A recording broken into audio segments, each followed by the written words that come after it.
And yo, welcome to another edition of the Zones podcast. Sundays. So far it's just me. It's probably gonna be a short episode today. Let people pull up. I don't really have a terrible too much today. So I figured, I just pretty much do a book club. Book club today. Get some things going out. Probably talk about a few things, not too much, and a little bit of a peep of what's happening. So without further delay, let's get it going. Welcome to another edition of Chillin' with Zone and Company. I am your host, Zone, as it is. Today we're gonna start off this episode of this podcast with a book club segment.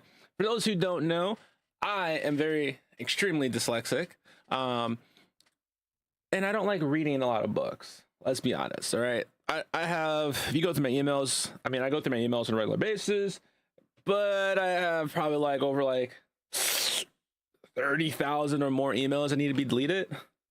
They will. I'm working on it. Pump your brakes. I'm working on it. But you see my dilemma. And like most people who are dyslexic, like myself, we read when we have to, not because, we want to. But over the years, I have acquired some audiobooks. And for those who don't know, I am a big fan of audiobooks because I'm a firm believer that an audiobook is the best form of reading if you're not reading yourself, if you're not the author, only because the narrator works hand in hand with the author to deliver the best quality copy of that book being read to you, which in my opinion, if they're working hand in hand with the author, that means they're pronouncing words the way they're supposed to be pronounced. So you're not sitting there guessing if you're saying a name wrong or right. You already know because the narrator does it. He reads the story, he or she reads the story, kicks it to the author kicks it back, says yay or nay, and then bingo, you have an audio book. The reason why I know this because your boy dropped his own audiobook for his own book. So I kind of know how this works now, which is great. It's it was a big learning experience. But I digress. I don't like reading books. There's a lot of people out there who don't like reading books. What up, Slim? My boy Ego pulled up. You guys who don't know, Ego, it's my day one. And he pulled up to chill on the pod today, like always. He's typically always here. But right now I'm just filling in on a book club segment real quick and running them down some books before I dive into some stuff. I don't know if you had anything that you wanted to talk about today. I do have a couple of things, but I there's only one thing that for right now, I could say right now, I would definitely mention because I'm super late on finding out about that shit. But go ahead and finish what you're talking about. We'll get to that. Okay. So let's hurry up and wrap up this book club segment as much as we can so we can get to Thad and what he has going on. All right.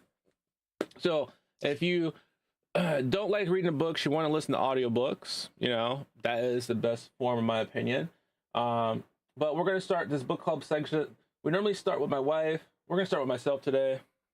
So first up on the itinerary is this lovely book here, Lost in Translation. We'll bring it in so you guys can read that. Lost in Translation, right? Growing up with ADHD, dyslexia, and the emotional storm no one sees. As you saw by Phil Zone. This is me. You guys call me Zone.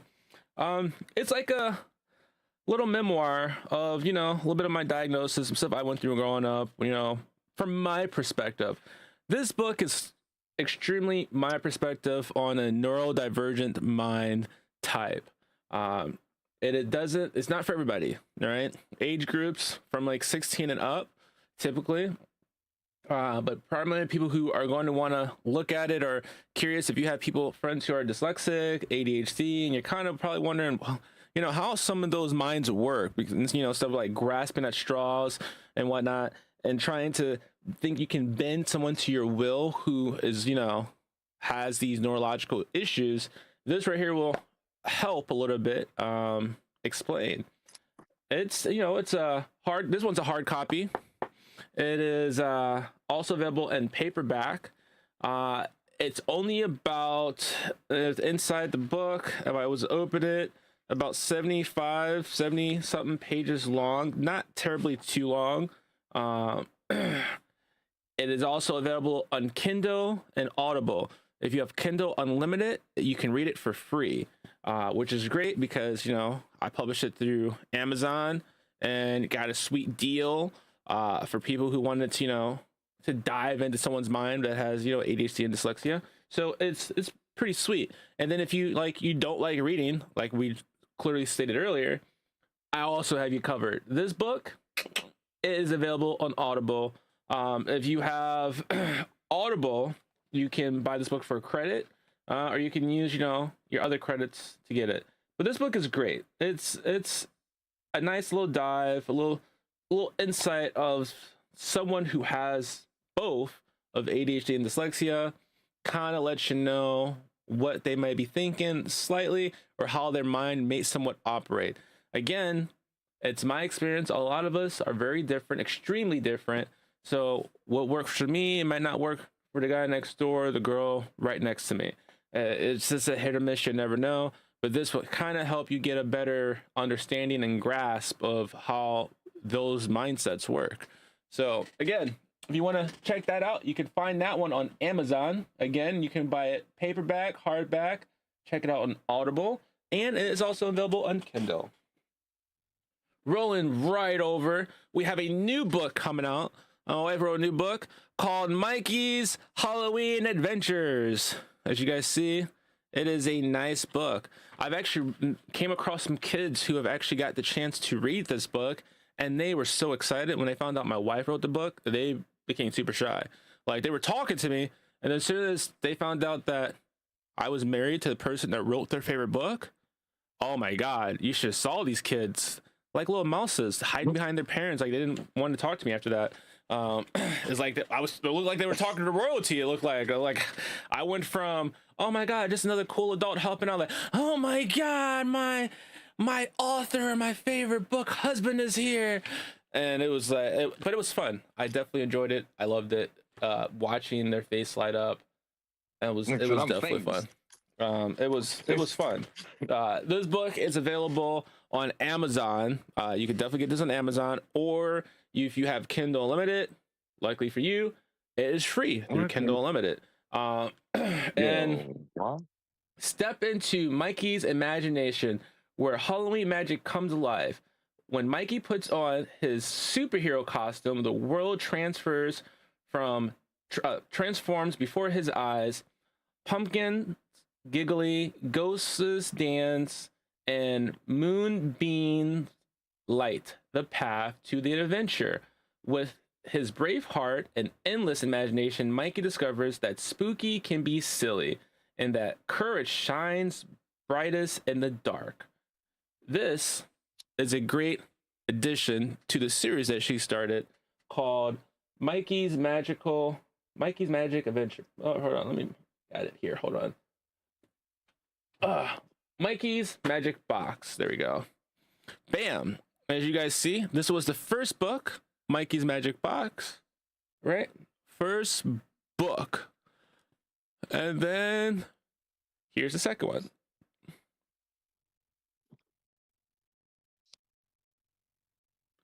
Hey.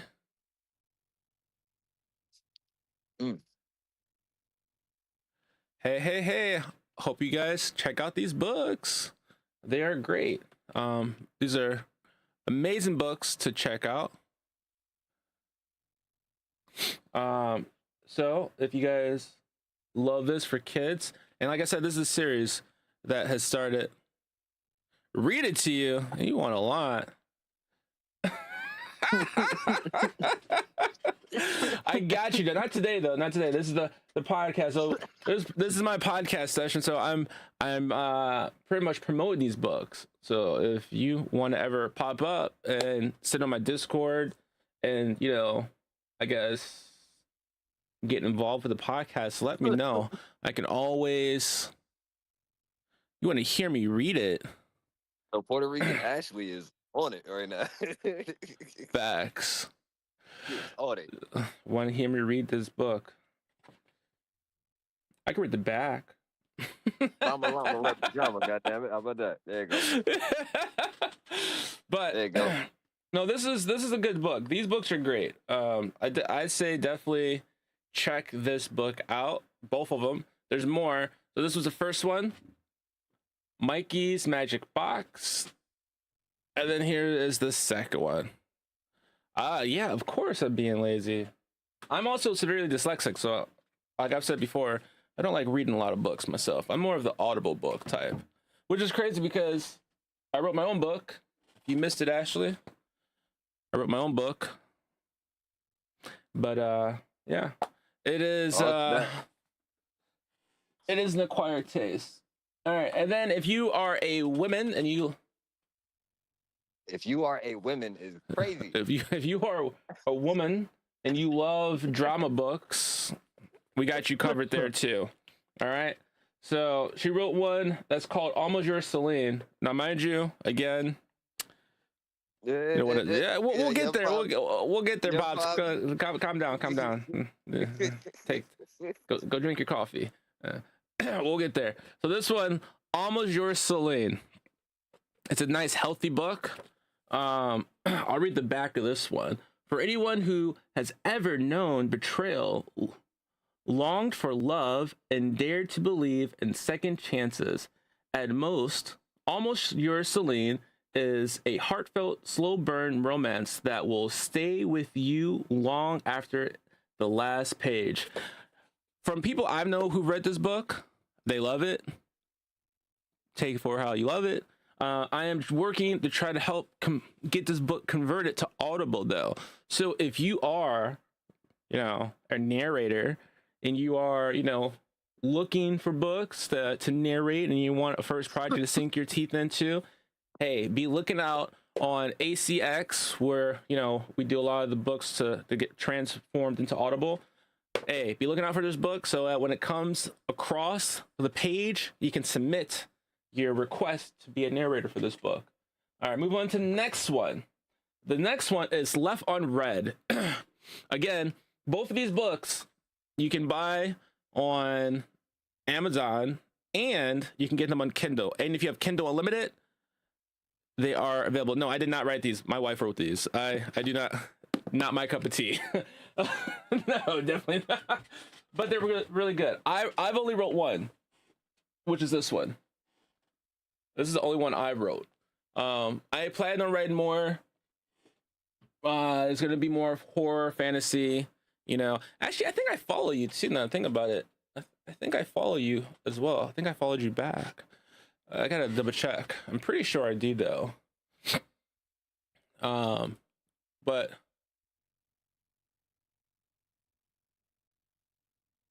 why is my book not girthy?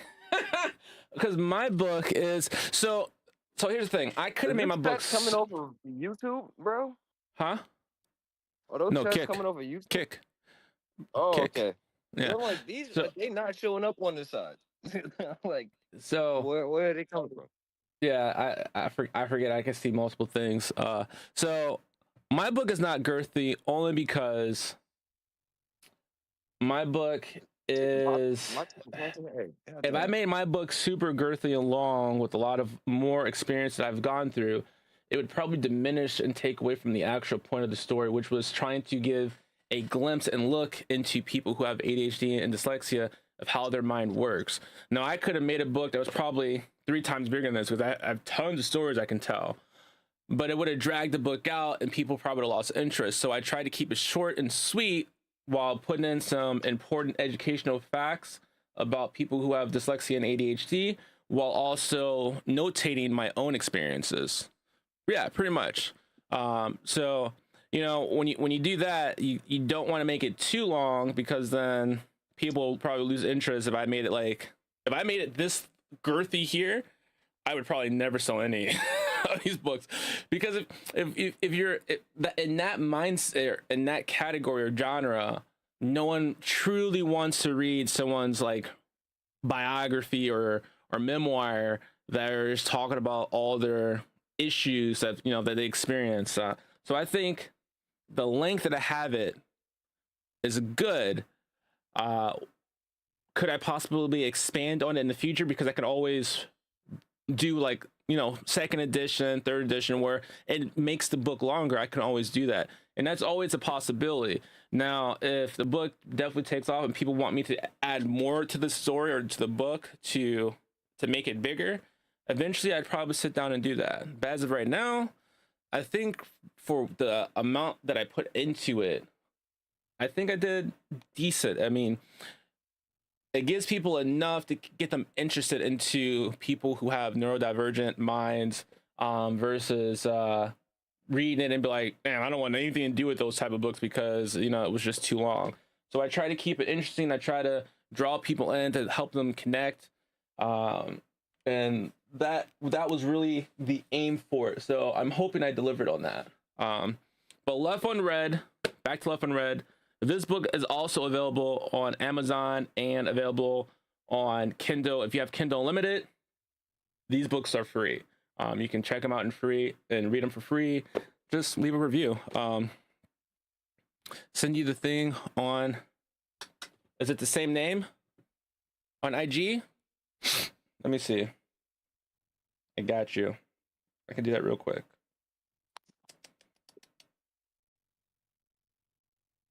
Let me see.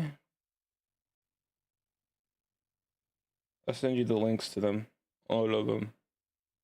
Hold on.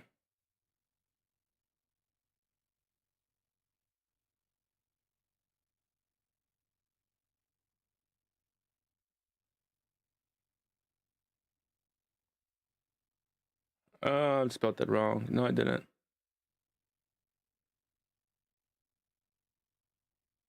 Oh my god. I'm butchering this. Damn.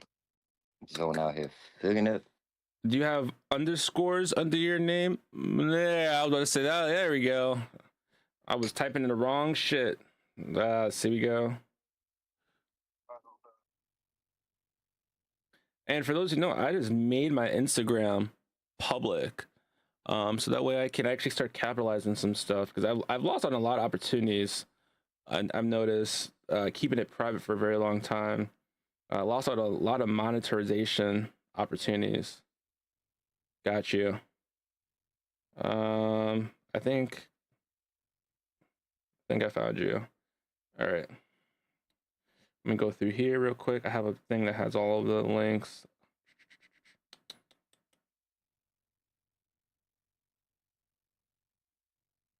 One second. Stream. Oh, meanwhile, Thad, no ego for those who aren't checking it, he also has something that he wanted to bring up. What up, Yo, first, Reptar? right, so you're what up though? Not so. I had no idea that the other week the Louvre was robbed. Like Who? the Louvre, the museum, and well, let's say the oldest museum in France. Ah, okay. They were robbed? They got robbed, bro.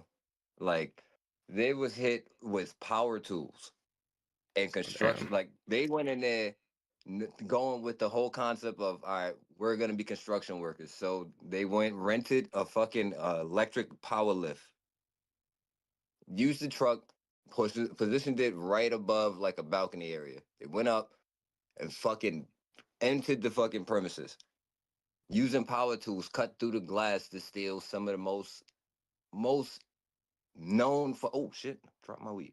Some of the most known fucking places.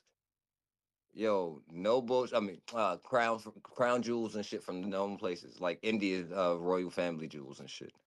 Dog, that shit was worth a couple hundred million to the point where they fucking like they dropped the crown actually on the way Yeah. out and left it because they had so much other shit.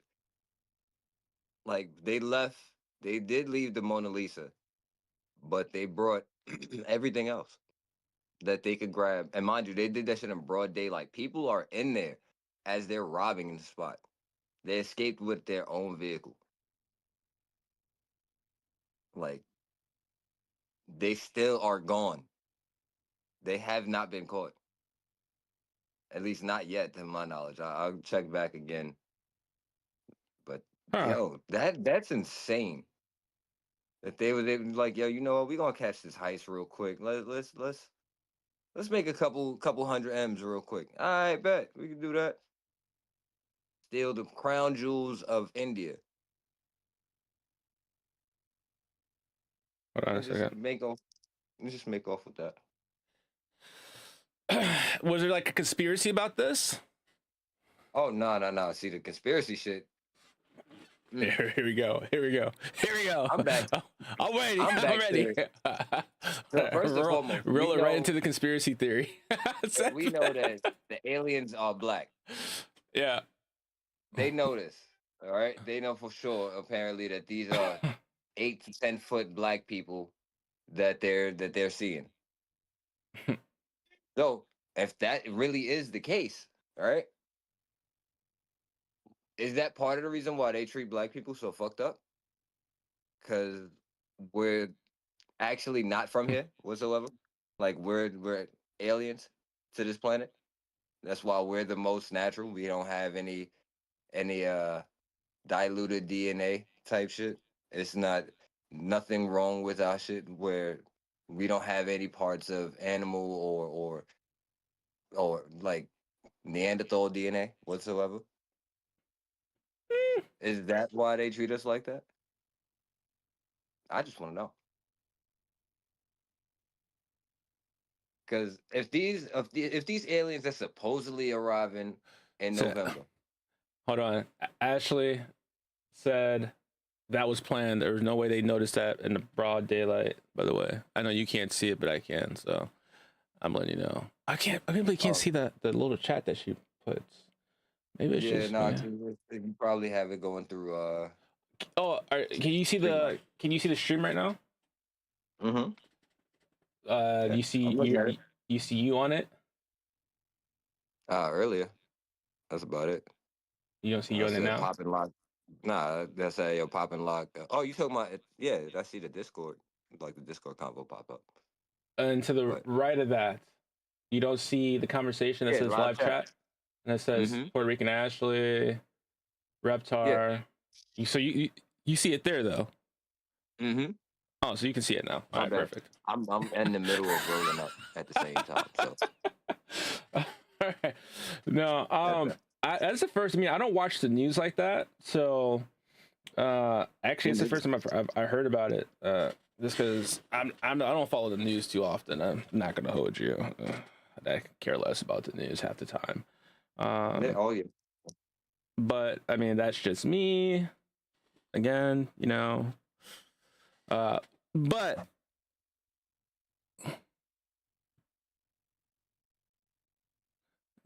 you don't see anything. Because I don't pay attention to the news myself, somebody else had to tell me, and then I looked and confirmed for myself. No, I mean that's what made me like, what the fuck is going on with this? And it's like, yo, they actually had video of people from inside the bank recording them with the saws. Like they have still pictures and everything of these people in there with saws cutting out pieces. That shit is wild. Broad daylight, and this was in France. Yes. I thought like in France, like near those museums, like the security was like top notch overall. I mean, it can't be though, because I remember them saying when they have people protest and they go to museums and they're ruining paintings and whatnot. And it's like, yo, they just get to do that, like roll up in there and just like destroy works of art. They don't have guns like that. So well, yeah, that's I'm not obvious. surprised that you're first and foremost, you see a bunch of people pulling out anything with a blade or that can cut or do any kind of like serious damage. Serious being swords, knives, machetes, shit like that. It makes sense. Yeah. Like it definitely makes sense that they would not want to like, hey, you know what, let me get involved with that. No, you don't have a firearm to like let off towards these people that are coming at you. You're not, and not to mention, you're not getting paid enough for you to risk your life. So why would you do that? Yeah, true. I mean, it's a painting. Like that would not be a smart move. It's 1,000 years old. Like, you know what? I'm definitely not one of the royal family members. Fuck am I protecting this shit like that for? I'm gonna give my life for somebody for them to do what? What they gonna do? They might throw a couple dollars towards my family for my funeral. That's it. If that. No, The you fuck I you'll look get like you'll for my you'll life get online? medals. You'll get medals. You You'll go get down. What the You fought what the fuck is diligently to that gonna do for protect me? this painting. I'm dead. I'm not getting medals. My corpse is. I The fuck know. you talking about? What? Your family though. Just give fucking medals. Give my family the money then if All that's the right. case. Give them a couple million. Who all did dare class like growing up and they taught people like the fire drills? I feel like I have to bring this up in the pod now because I keep thinking about it. When you So say dare, I'm thinking yeah, about you know, like the dare where they had like the no drugs, say no to drugs, and they also did the fire truck shit or fireman experience, whatever it is. So they Okay. came out and they like teach you all the safety. If you get caught if there's a fire, you get caught on fire, you stop, you drop, and you roll. Right? They teach you that shit, right? The fuck is wrong with Y'all you, yo? remember that shit, right? Just make sure. I'm just trying to make sure everybody remembers that shit, Yeah. right? Now. Yeah, I do. Since then, right? And you've dealt with fire and you possibly caught yourself on fire or a piece of clothing or something you were wearing caught on fire. Did you remember to stop, drop, and roll, or did you pat at it? Because I know if I catch myself on fire, I'm patting at that shit. I'm not stop, dropping, and rolling. I'm not even thinking about stop, dropping, and rolling. Okay, that was the farthest thing from my mind. Oh shit! Nobody My just shirt's on think about fire. I that need to shit. stop, drop, and roll. No, I'm patting at that shit. Put it out. Yeah, for sure. But There's no reason why like I don't care who you think you are, your mind is going to go into panic mode when you have that. Now, granted, you might get trained to be able to think beyond that. Very true. But I think that stop, drop, and roll works when you're on fire, not like a small okay, portion here we of go. you on fire. Engulfed in flames. Are you thinking about I need to stop, drop, and roll? No, I'm thinking running around. I'm on fire. Yeah, that's it. No one's That's thinking all your about mind stop, dropping, and rolling. You're Like, panicking. someone's like, oh, if you're on fire, you're easily gonna think about stop, drop, roll. Bullshit. I'm gonna be thinking, why the fuck am I on fire? That's what's gonna run through my head. How did I get to this position that I'm engulfed in What happened flames? in my life? This happened to me. That was gonna be what's running through my head. Not, I need to remember what I learned back in elementary school when the dare and safety officer came to school and they said, hey, when you're over a fire, stop, drop. I'm not thinking about that shit, all right? I'm thinking about how the fuck am I engulfed in flames? What did I do No. to end up Your this thought way? is, I'm on fire. Holy shit, I'm on fire. Oh, Dude, like I had my what the cousin. fuck? Bro, my cousin came to the house the other day, and he came to visit, and we were talking about how your brain works. When you like say you're walking, you hit your shin. Some people they grab their shin, they drop to the ground, they're like, my shin, and I'm sitting there thinking, I ran the whole scenario. I'm like, I'm walking, I hit my shin. My instinct is not to drop to the ground. My instinct is to hop on the opposite leg and put my leg in the air, like like that's what I'm going to do. I'm not going to roll to the ground right away because I think, how am I getting back up? If I just hurt my shin or broke it or whatever the case may be, hit it real hard. I don't want to put pressure. I'm all weight's gonna go to one leg. I'm gonna hop for a minute. Like last thing I'm gonna go do is put my ass in the ground and then think about, no, all right, I gotta get back up with a fucked up shin. No, fuck that. I'm gonna hop up in the air. That's a fact. That's No, a but fact. but when you sit there and you think about it, it's like, all right, those situations that quote unquote everybody would react the same. When you sit there and think about it, like your reaction, like, no, it's not how everybody would react. Like someone say, oh, if you broke a toe, you're going to feel it. You're going to notice that you're going to be limping. I broke a toe pulling the car seat out of a car on Thanksgiving to get my families to come over for Thanksgiving.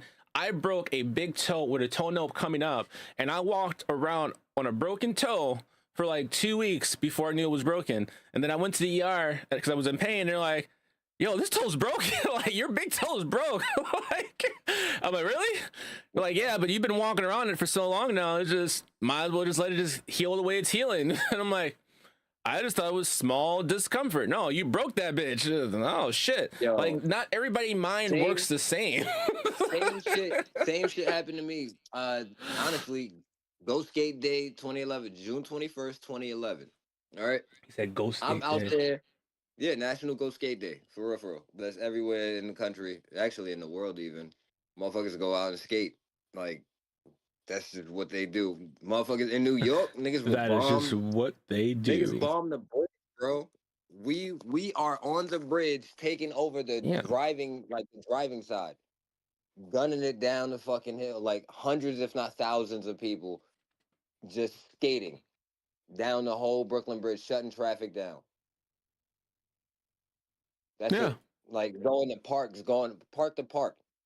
I remember going to it was actually LES Skate Park, Lower East Side, New York, nigga, in Manhattan, like right underneath the bridge, the Brooklyn Bridge. Yo, bro, I tell you no lies. It's a major gap in the steps. Let's just start there. It's about like 14 to 20 large four size squares of steps. Big ass, big ass grouping. All right. I tried to ollie that bitch and it broke my fucking left ankle. I skated on that shit the whole day. Had no idea it wasn't broken. It was fractured. I mean, that was an adrenaline rush, though. I mean, you were moving, you were having fun. You weren't thinking about any of that shit. All I did was lace up my goddamn boot, like I tied my sneakers tighter. Like that one thing. All I did was like, all right, cool. I feel like I sprained it. Tied my sneakers tighter. I had no idea until like 3 days later. Cause I'm like, yo, this shit, I can't move, bro. Like this was more than a sprain, my nigga. Like I can't do anything, and it hurts. Just like a little bit of pressure is fucking me up right now. What did I do? Oh, you fractured your ankle. Yeah, I have a permanent click. Oh, I got one of those, bro. I've done so many crazy things growing up. I remember in Chicago, back in the day, me and my cousins, we hopped onto this roof and we were throwing firecrackers down the little chimney spit part of it, bro. And I think I've told you the story before, but we're sitting there and I didn't hear them when they said it. Like apparently we threw those ones that spin and then they light up and they're like all different colors and they just kind of just spin and you're like, oh, that shit's cool. It was one of those. We threw it down this little chimney thing and everybody was backed up and me being me, Mr. Curiosity, let's see what the fuck's going on. I'm all extra close and I guess they were saying back up. I didn't hear them say it. That bitch flew back up out the chimney and popped me in my fucking ankle. I had a big ass hole in my fucking ankle for a minute. I still have the scar to this day there. That is big ass hole in my fucking ankle. I was walking around. It was. I had the most fun I had in Chicago. As a kid with my cousins, it was the most fun. Even though I had a hole in my ankle and whatnot, and we were definitely doing shit we weren't supposed to do because we were like the fire stairs back in the back of the apartments. We would hop onto the roof from the stairway. So we were definitely somewhere we weren't supposed to be. Like, if we didn't do that shit the right way, one of us could have probably fell. And it would have been bad. But we were definitely doing shit we weren't supposed to do. But I mean, when you're kids, you get into shit. That's how you learn shit. I mean, playing rooftops and alleys in real life. Yeah, that's what we were doing. The shit, that's what we were literally doing that shit. We knew for a fact we weren't supposed to be on that roof. But ask me if I cared or if we cared. We didn't care. So I mean the shit you do when you're younger. Speaking of which, so this is this weekend. This is the weekend before Halloween. Now, I actually think Halloween itself Let me look at my dates. Mind the calendars here. You guys see it all? All right. Never mind. You won't see it. I changed my mind. Actually, I'm being. Where's my phone? Do it this way. All right. So the calendars. By the way, if you guys don't already, go follow Puerto Rican Ashley if you're on Kick. I think she does some cooking stuff. Definitely saw some cooking stuff that she posted. Look fire, baking. She looked like she's a baker. So go support her, especially if that's what she does for a living, because everybody loves them some goodies, right? Anyways, I don't know if she's still here. She may be still here. She's quiet. She's probably just chilling. No, so Halloween is on Friday. So since Halloween's on Friday, we definitely need to do our scary stuff. I know Pops is here. He probably has some enlightening thing he would like to discuss, like always. Which is fine. That's fine. Gigi's here. We have some people here. I like it. So with Halloween coming along, those who don't know, we're all about the spooky, scary things here. And with he didn't pop up Thunder. We're all about the spooky stuff. But let's set the scene. You're home alone. It's thundering, storming around this time. And you hear a knock on your door. No one's supposed to be there, right? But your phone rings, you answer the phone, you just hear breathing, nothing. Then you hear a knock on your door. And you go look out, the peephole, whatever it is, you see no one there. You go about to do what you're doing, minding your business. Your lights flicker. You hear another knock on the door. I don't think anyone would answer the door, but you hear another knock on the door that's very persistent, right? So you go to your door, get ready to open it. You look out again, because if you're me, I'm black. I'm not just opening the fucking door. Just open the door. I'm verifying what's out there. If I'm going back to that door. Not gun in hand at that point. Right? Facts. No so, reason for me to go to so you hear that. Now, mind you, you have a security system in this house. All right. You go to your front door. Nothing. You get a notification that your back door has been opened. Are you going to go close your back door? Or are you going to go out your front door and try to get to your car? Now, your keys are probably in the kitchen where your back door is to your car. So, what are you going to do? You're at the front door, notification, your back door just opened. What are you doing? Big must. I mean, I got him, but if someone like Michael Myers or Jason popped out, those monsters ain't doing shit against them. Y'all all seen the big people fight them. They got folded and then so. This is a hashling slasher from SpongeBob. That's fucking hilarious. Ashley, oh my god, I moved my keys right now. But when you think about that, like, when you think about scenarios like that, because believe it or not, stuff like this actually does happen to people in real life. Oddly, it's just to be a weird shit. It'd be a coincidence. Maybe your back door wasn't shut all the way, and there was a gust of wind that blew the door open. Maybe there's nothing there. Maybe there's something is. I do know one thing. If you're like me, I always make sure my doors are locked before I get comfortable. I do like a quick security check. Every time I feel like I'm about to sit down and be curled, I don't want to be moving again, I do a quick one over, walk around, look at all my doors. They're locked. They're secure.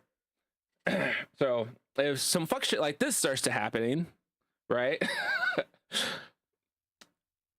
if I'm not close enough to get to my weapon, I mean, I know for a fact I'm not going back to the kitchen. If I get a notification that my back door is open and I know for a fact I did a security check prior and it was locked and now it's open, well, the worst that's going to happen, I'm going to go out my front door, I'm I'm gonna see a motherfucker running from around the back of the house to try to catch up to me. Head start, right? Second, mind my business, act like I ignore it, and see if a motherfucker jumps out. I'm not that white. I'm not taking those chances. I'm getting the fuck out of Dodge. I'm just being honest. I'm just not taking those chances. Yeah. But you know, when you see that, like, all right, say you opened your door. You open your door. You see some shit moving in your bushes. Like, you always see those movies. Is that you, Johnny? They go to the bush and then they leave their front door wide open, which for the life of me, I don't know why the fuck you do that. If I open my door and I'm on my porch and I see some shit going on off of my porch, first of all, it's not on my porch. Wherever that shit's going on, it can stay the fuck there, right? I'm not leaving the comfort of my door in the house, right? Secondly, if I'm walking out my house, I'm closing the door behind me. Why in every scary movie or every scary situation do motherfuckers, when they walk out, they leave the doorway open and then they walk away from the doorway while paying any mind with no attention of what's going on behind them, like someone slipping in the door, hiding, like, what are we doing here? Or the bushes, they jump out. Oh, it's just a cat. Okay, now you left that front door unattended, wide open for how long? You don't think that killer walked through that open door? I think he did. Like, because after that, and like in every scary movie after that, then that's when the really shit weird starts happening. After you walk outside and walk back in, then all of a sudden the shit starts fucking turning left. It's like, yo, this is happening. Those when they did the remake to the Halloween, and the babysitter was watching, and she was trying to shut the door wouldn't shut, and she was pushing on the fucking closet door. And she goes to open, and Michael's standing right there, like, I was like standing in the doorway and started grabbing it. You see it was a black kid, like, fuck this, he took off running. That would be me. Now, mind you, yes, I am big. And if something jumped out at me, instinct, fight or flight, my instinct would probably, because I'm black, I'd be like, I'm gonna run. Then I have to remember, wait, look at the size. Oh, that motherfucker's smaller than me. We're gonna tussle. Like, there are some killers I would not run from. I'm gonna be honest with you. Like Scream. I'm not running from Scream. Yeah, you're charging at me. You better hope that first swing you take with that knife is putting me down. Because if it don't, I'm flooring your ass. All right? Chucky, I'm not running from Chucky. I'm sorry. I'm not scared of Chucky. I'm 6'2". I am not scared of Chucky. Chucky is getting his ass whooped. I am kicking his ass like a football. Now, my pops back in the day, oh my God, my pops was scared of Chucky, bro. I think to this day, like, if I put on a recording of Chucky and I had a fake toy doll and like realistically move, I think my pops would shit himself. Like, I know you listening, but I know you were scared of Chucky back in the day, and I am vaguely sure that you're still fucking scared of him. Who, me? No, my pops. Oh shit! I'm like, nah. Chucky would get fucked up. I will say that, like, the dolls thing in general, yeah, nah, that is terrifying. So that an inanimate object would just. So here's the thing. Chucky would get fucked up. Annabelle, you got it. You got me. That's what I'm saying, bro. You got me. Because how am I fucking fighting the spirit? Not enough holy water for me. I'm sorry. Not at all. Not at all. Matter of fact, you own that house now. That's yours. You can have it. I'm not even. You got it. I tried throwing you out 5 times, and your ass just happened to keep popping up. Nah, bro. I'm out of here. Here's one for you. Scary situation. Hey, let's split up. Are you fucking stupid? Let's split up. You ain't seen enough movies to know when you split up, that's when you start getting picked off. Let's stick together, because when he starts grabbing one, we have a choice to make. We can let that person he grabbed go down and be the sacrifice and let us all live. Or we can capitalize while he's focused on that one person that he thinks he's about to fuck up. We fuck up him. I'm going to say strength in numbers, but I have a feeling I'd be like, all right, strength in numbers. I go fucking start jumping. I have a feeling everybody's be fucking gone. They'd be like, hey, big man got him. Let's go. Yo, yeah. I have a feeling. That ass. Cause you say you land one solid hit on the motherfucker and oh shit, he stumbled. And then he look at you and you looking like, yo, where's the follow-up? Niggas gone. No, when you think about it, it's like, yo, like that, and for those reasons, like, yo, who would you want in that situation? Like, I know the people I'd pick in that situation I'd want with me, but at the same time, it's like, but would they really ride or die that situation though? Like, I'm thinking that most of them would probably just bail. Now, mind you, I would never put myself in that predicament to begin with, but if I was in that predicament, it was like when we played Friday the 13th, bro. Like we jumped Jason. We didn't run from him. We jumped his ass. That's a fact. Niggas did not let him get. You thought you was gonna focus on get him. Just tase all that. Yeah, hell yeah. I remember that shit completely. So no, yeah, you can't. You said you're not Annabelle lives in your state. You don't go near that house. I won't be going to that state. Annabelle lives in that state. So is crazy. So that state. So from my understanding, the house that Annabelle was in, because they just had that last movie that came out. What up, Reptar? Oh wait, Ashley, by the way, if you ever want to like pop in and like, I guess partake in the actual podcast, let me know. I'll send you my Discord stuff. You can always join. I host it every Sunday at 6 p.m. Eastern Standard Time, give or take, if everybody's here or not. So if you want to, just shoot me a message and I'll send you a link and you can join up on the Discord and you can well, there's your problem. You gotta get Discord. That's where everybody be at. That's where the parties be at. You gotta join up. But if not, you can always tune in like this too, because we're always having fun. What up, Reptar? But yeah, I forgot what I was gonna say besides that. King of Buds. He would be at a dispensary. Yo, what up? You can't even see what your chats. I can see them. I see them. They can't see them. So I mean they can see them now. That way I'm hosting it. You can see them. They can't see them. I can see what you're saying. So we got you. So I can always read. We can always read. Yes. It looks mad trippy watching Discord on here. It is. I'm like, yo, this is trippy as hell. I was sitting there thinking like because Chucky and Freddy and shit. I'm like, I'm in the Twilight Zone watching me on the fucking Twitch. I mean, Discord. To me, it was funny because I was sitting here thinking about it, and I was like, instead of people just always seeing me and not really just be able to see who's really talking, just hearing my voice or hearing me and then hearing the other voices, I was like, let me just pop up people's things so when you guys talk, you guys light up and they can see that you're talking. I'm like, why the hell not? That's better. And if you have a camera, you can put your camera on. They see you. I was about to say, you made me want to put on the camera too. I'm like, wait a damn minute. Yeah, you can. I mean, I have this set up on Streamlabs where I can send everybody a link if they have a camera set up, and you can link it and it'd be linked to my stuff properly where you can actually use your camera setup. So I have all the setups for everybody. It's just everybody needs their stuff, and it's okay. You can always come as you are. I'm like how they used to say back in the day in churches. You come as you are. We take you as you are. Even though a lot of churches don't really do that these days, but speaking of some churches, Reptar, you might feel some type of way about this one. But I'm sorry, it has to be said.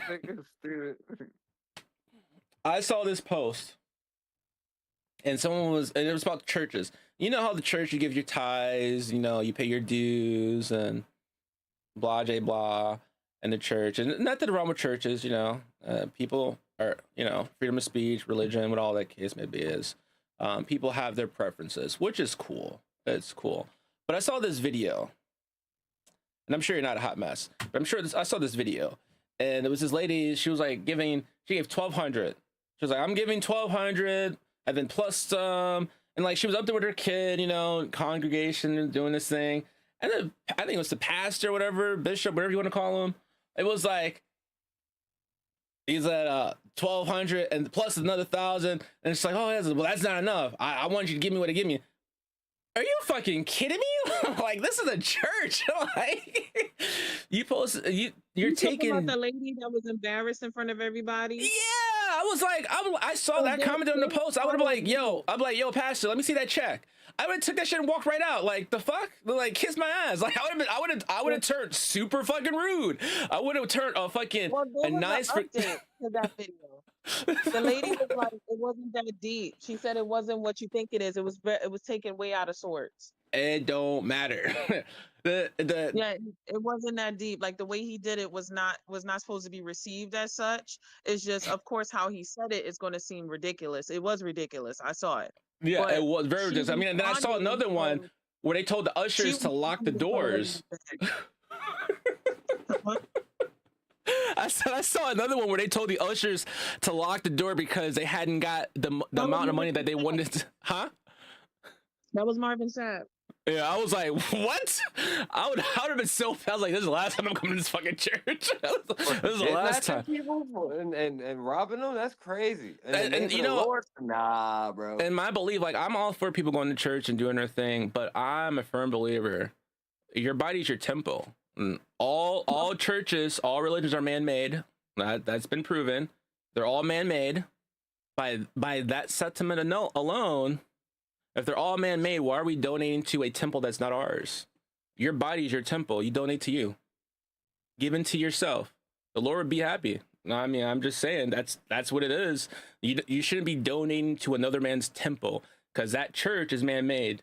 That's not the Lord's church. That's that man's church or whoever owns that congregation. That's what it is.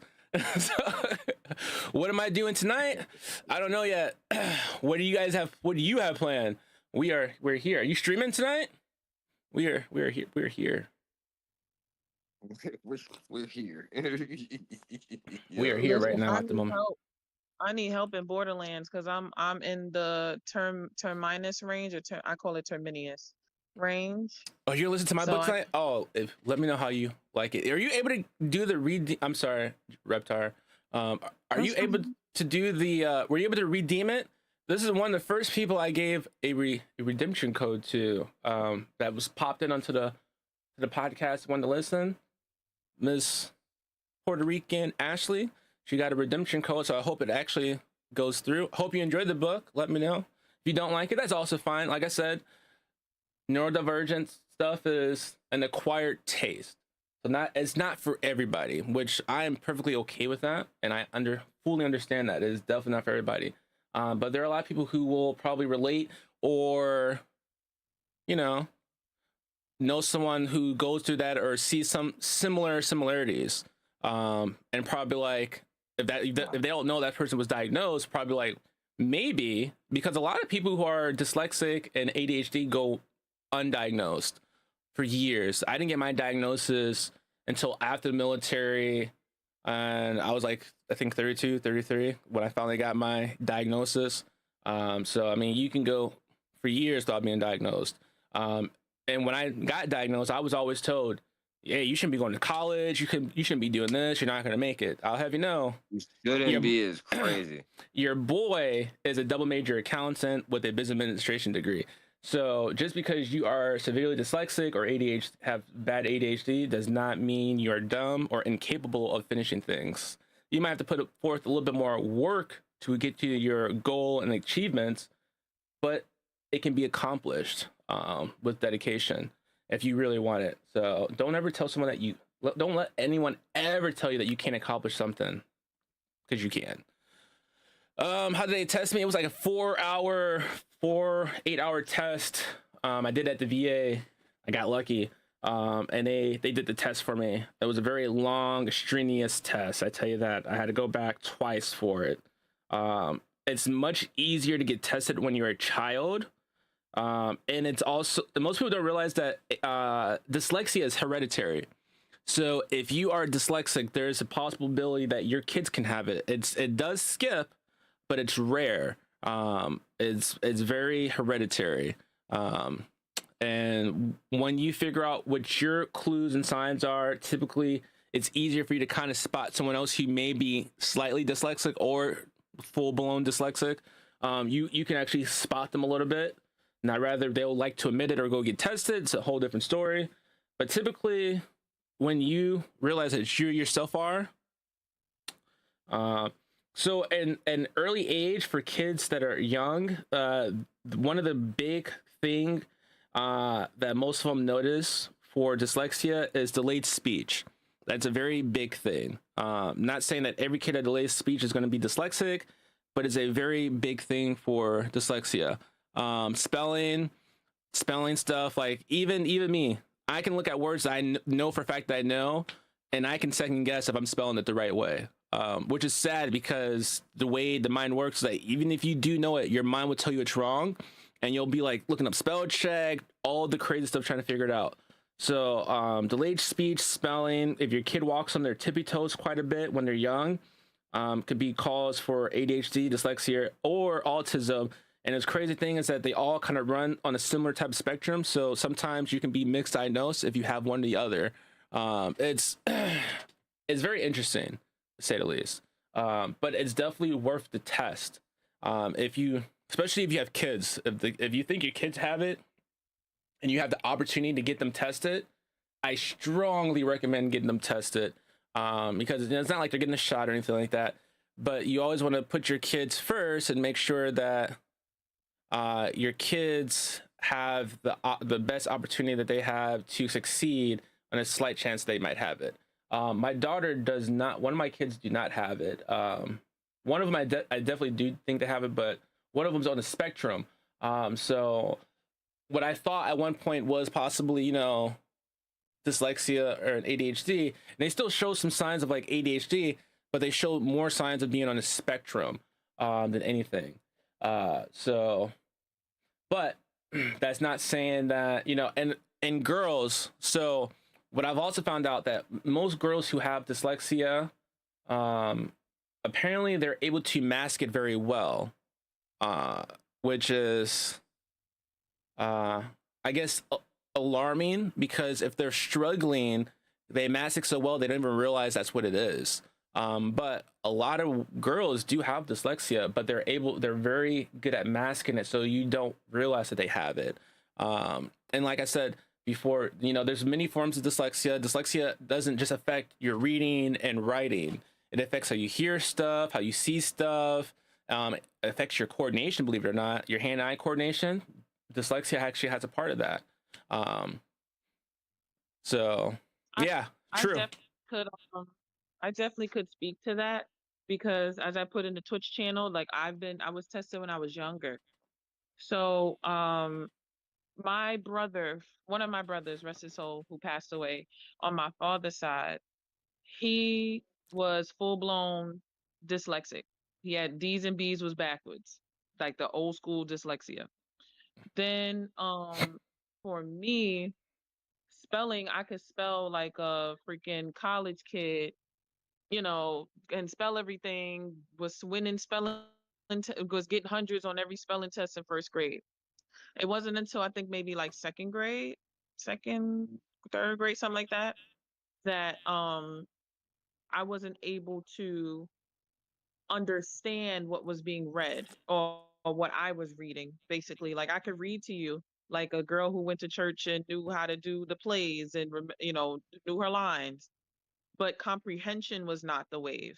Yeah. So with that, my mother ended up getting me tested for reasons why, and come to find out, that's when I learned that I was a visual learner.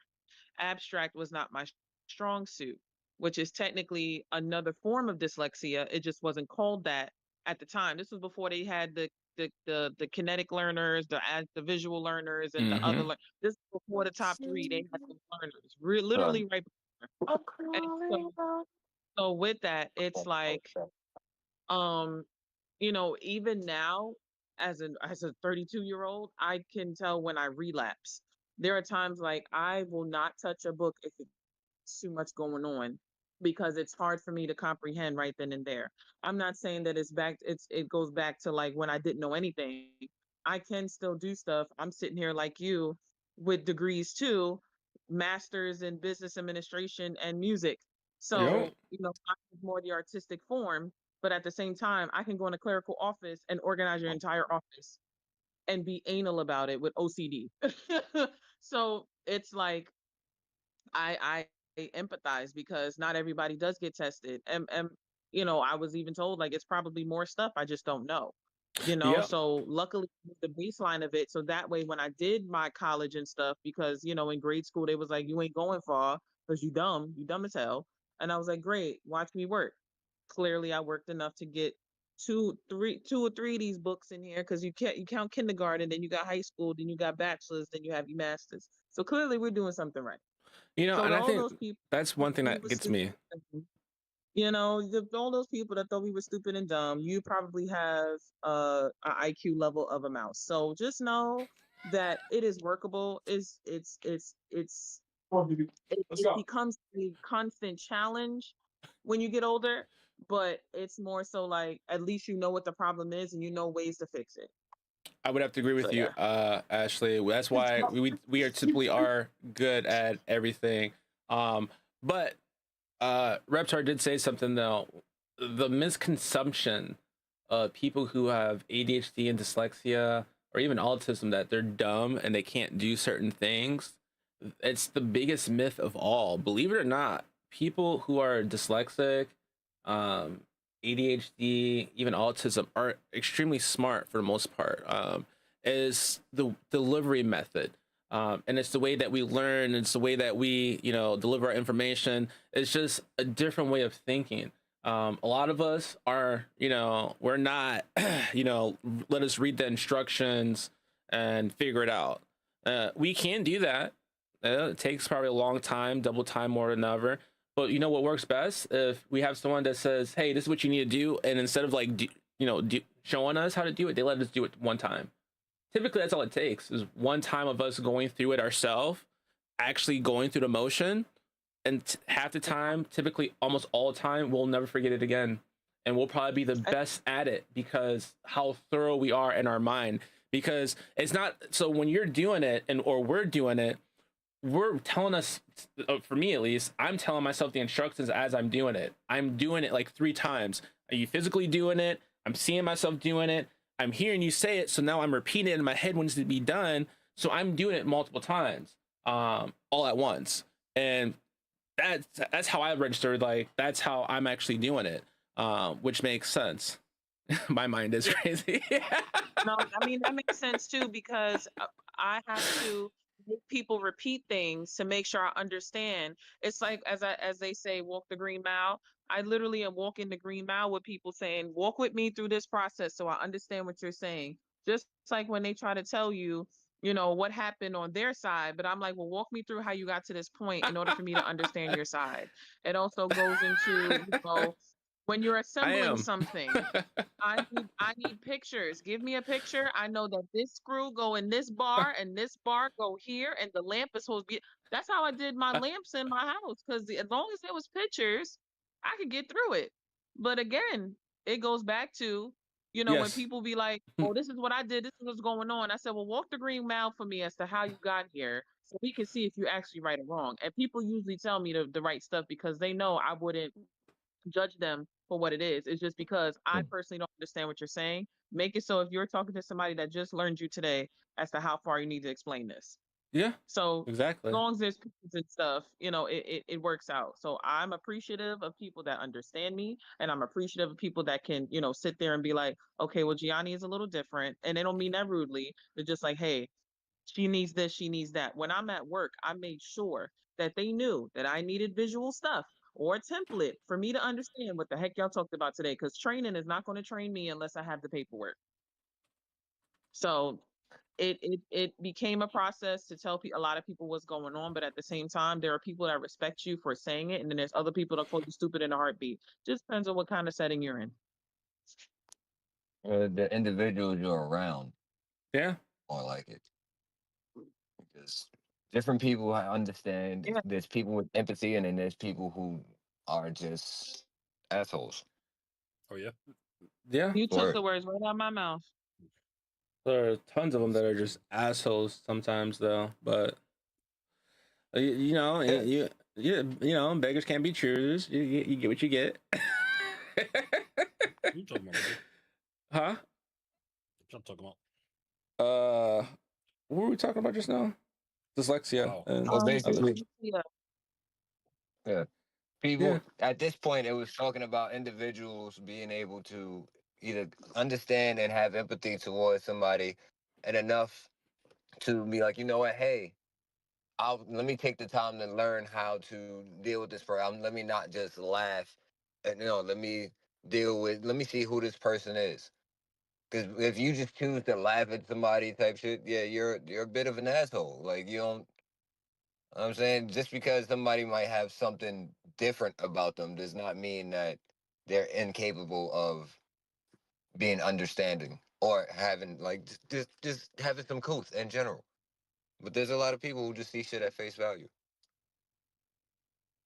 Yep. Oh, this person's different. Let me laugh at them. Why? Nah, that's very true. You know, that shit used to get me when I was growing up. But before that, Hey, Mr. Wilson! it just did not feel right without doing my complimentary "Hey, Mr. Wilson." For those who don't know, we have Hitman showing up. He goes by Kyrie_gaming. Kyrie, yeah, right? That's what it is right now, right? Yeah, _gaming. And you guys can find him on Twitch as well. And Reptar as well. Reptar actually does her own top podcasts. She has podcasts about relationships, and she has a wrestling podcast. Oh, you're good. You're good. You can always, yeah. Oh shit. I had the craziest thing happen to me yesterday for changing topics. Sure. Talk about it. I mean, you know me and my stories. I always have a story for something. So I went to this wrestling event with the wrestling club. They were with this indie wrestling company called like Wrestling Is Now. And it was a dope experience, loved it. Even one of the wrestlers was like, watch me cook on this stage and blah blah blah. It was good. Like the whole show was well put together. It just was overbooked. So there was a tag team that didn't even get to perform. So I told them, I said, well, hopefully next time we get to see you because unfortunately it was kind of sad that you guys didn't get to perform. And he was like, yeah, we performed somewhere else. Cool, cool, cool. I'm in the Uber going home. I get to my building, not even like to the block of my building. There is ambulances and cop cars on the other side of the block. I turn on my block. The cops are in front of the fucking door. I said, what in the hell just happened? So I would love to tell y'all what happened because that would have made my story even spicier. But the spiciest part of it right now that is about to be the ending is I kept my head down, mad heads in front of the door, and there was broken Henny bottle pieces in front of the door. There was blood on the concrete and inside the building, and it was sorry, that's my food. And it was a broken extension cord outside the building. She I said that's her said, food. who the hell party? Like who the heck had a party? Because as soon as I walked in the building and I saw the cops, the cop look, it was a white cop and a Hispanic cop.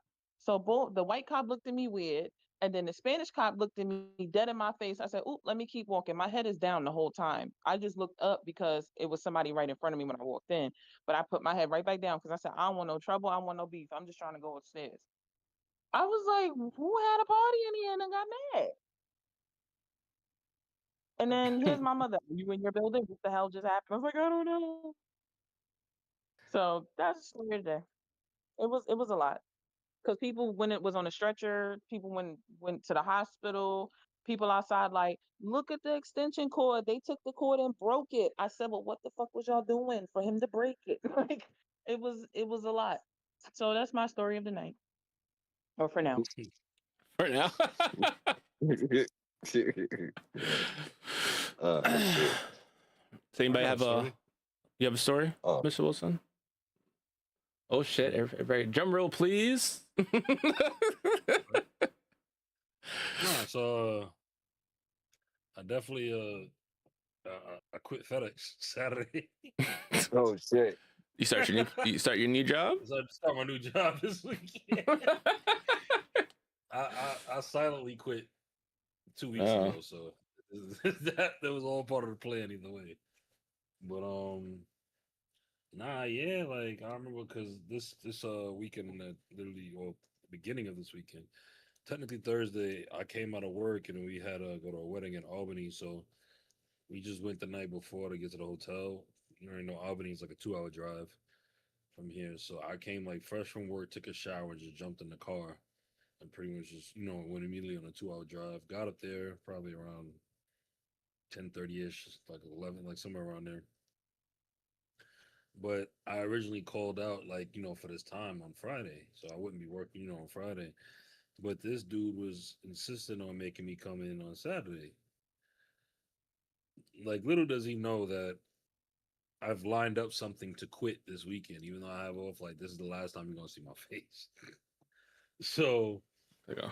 um, And call he him. texted me. He texted me the way it happened. Because first of all, you don't jump ship without having another ship to jump to. So I already the timing, the way it happened, actually put a smile on my face and made me laugh because just as I get the offer letter from this next job that pays the exact is paying the exact same pay, way less work.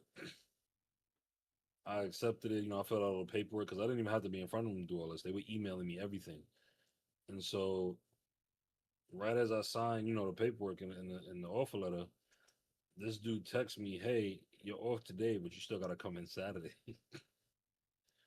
So I look like the pretty much the cat that swallowed the canary when that text came through, because I'm like, he's unaware completely, but you about to get this text that's pretty much saying, "Yeah, I'm officially resigning, like right now."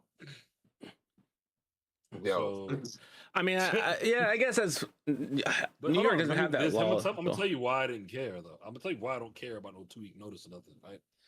So, um, there was a lot of things going on in this job that was already like this man consistently tried to get me to work 6 days a week.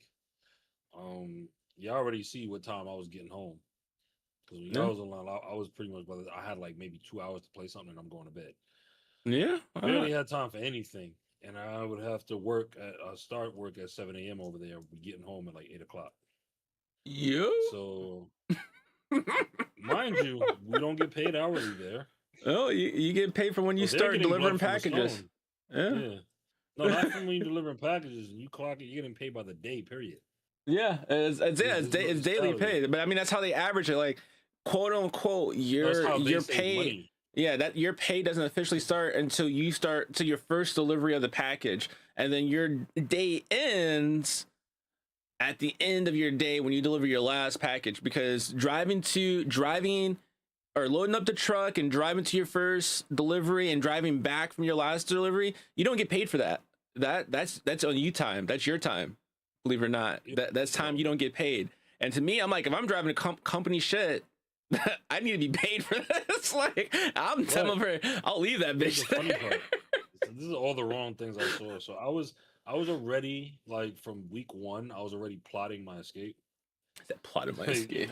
no, for real, because it's like now you here, like you gotta figure out a way out of here. Like, and it was not difficult. I mean, for any delivery job that you want to do anything like that, it's actually really easy to get them around this time period because peak season is about to happen. So they just grabbing anybody at this point because they're just trying to hurry up and get the amount of manpower to make everything efficient so they can make their money. It's their money making season, but it's also the hardest season of the entire year for just that field of work.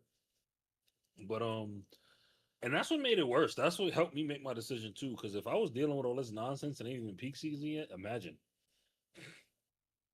I was like, yeah. So, one of the biggest I would say flags issues that came across is like, yo, like this dude that how some people there are actual like I would say immigrants that live in obviously live here that have to report to ICE, like Yeah. literally report to them. They have an ankle monitor and everything. So I watched him. Like he came in. One of my coworkers at the time, he was literally like right next to me, his truck. He has that ankle monitor. Dude is I don't know if he's don't judge me. I don't know if he's Indian or I don't know what specific nationality is, and I wasn't gonna ask him that to be rude either. Like I just let it be. But dude came in late one time. Now the thing about ICE is when they call that meeting, you have to answer, regardless of what you're doing, because it's all irrelevant if you're about to be deported. If you miss any of your meetings with them. From what he told me, is you miss any of your meetings with them, they have the right to literally deport you wherever you at after that. So if they call a random meeting 10:30 in the morning, 9:30, 7:30, whatever time they call you, because they can actually speak to him through the ankle monitor. That's the crazy thing.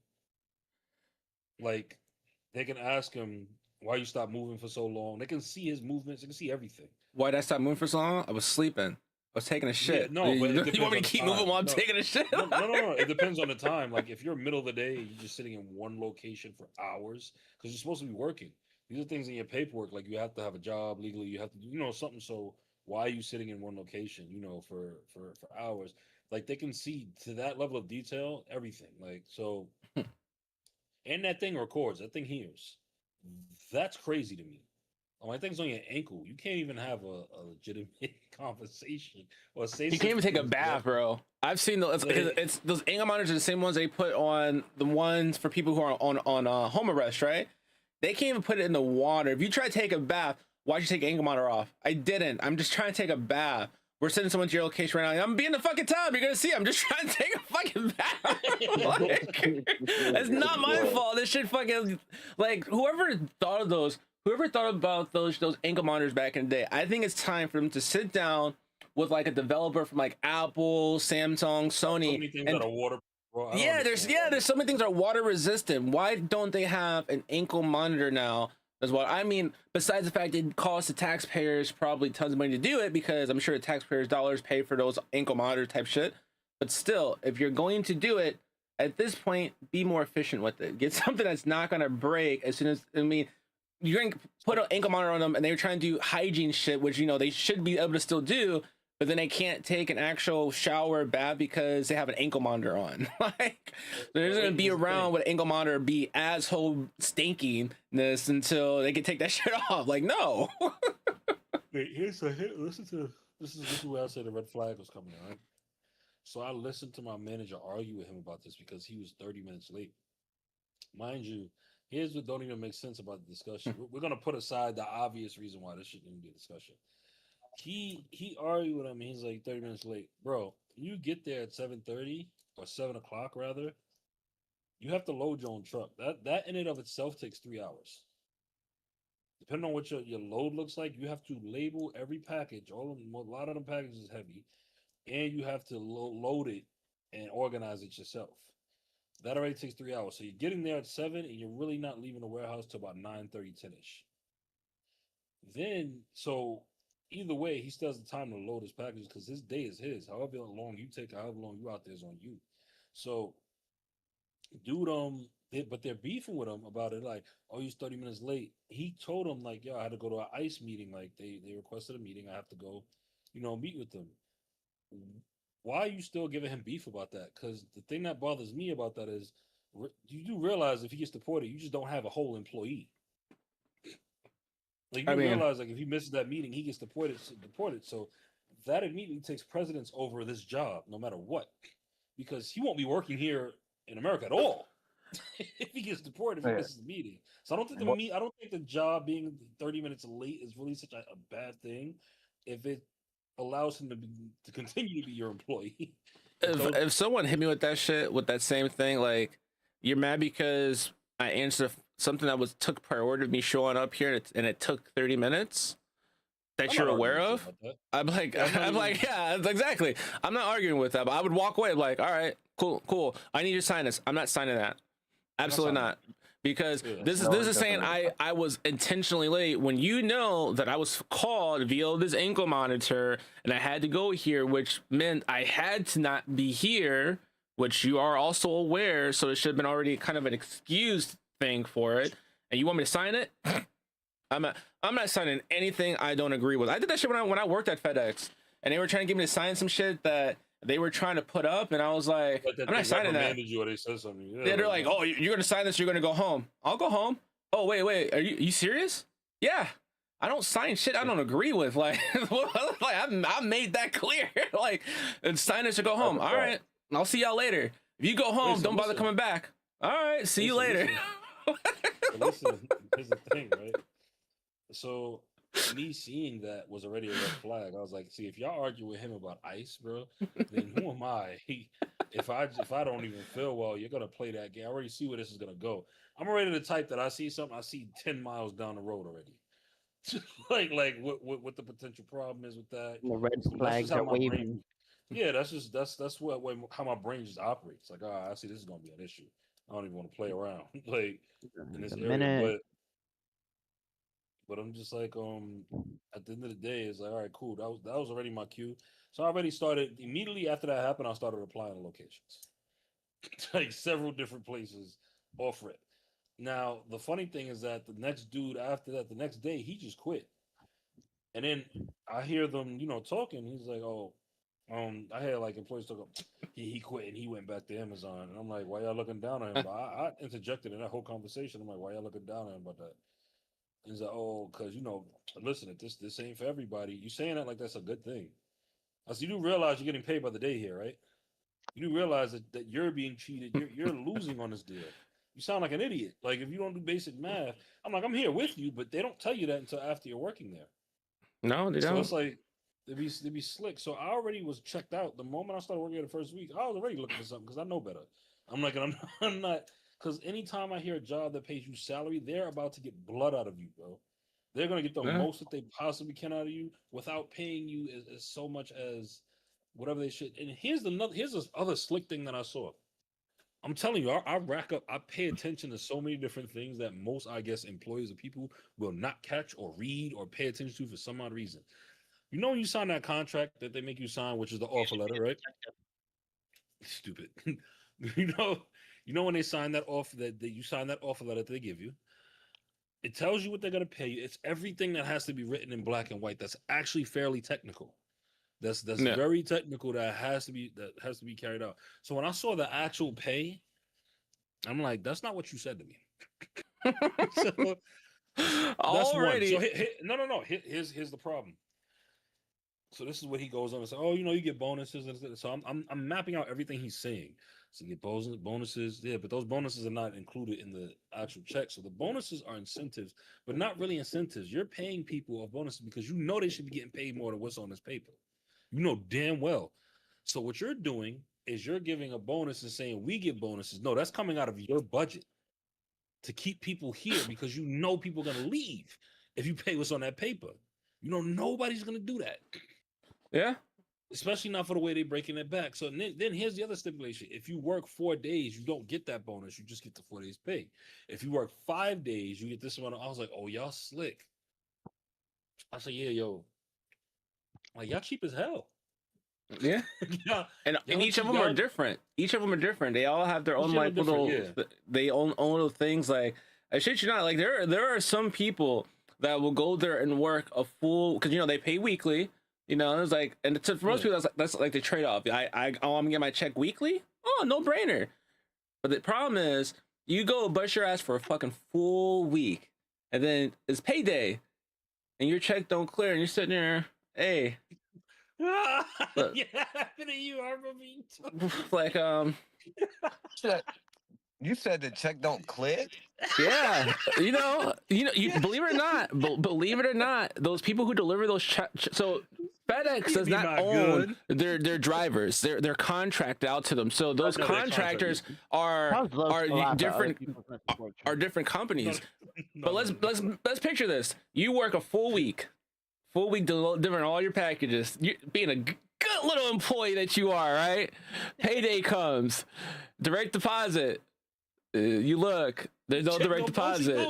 Your face goes from a smile to a frown. He's like, all right, maybe it's the first week's paper check. This possibility. Give me a paper check.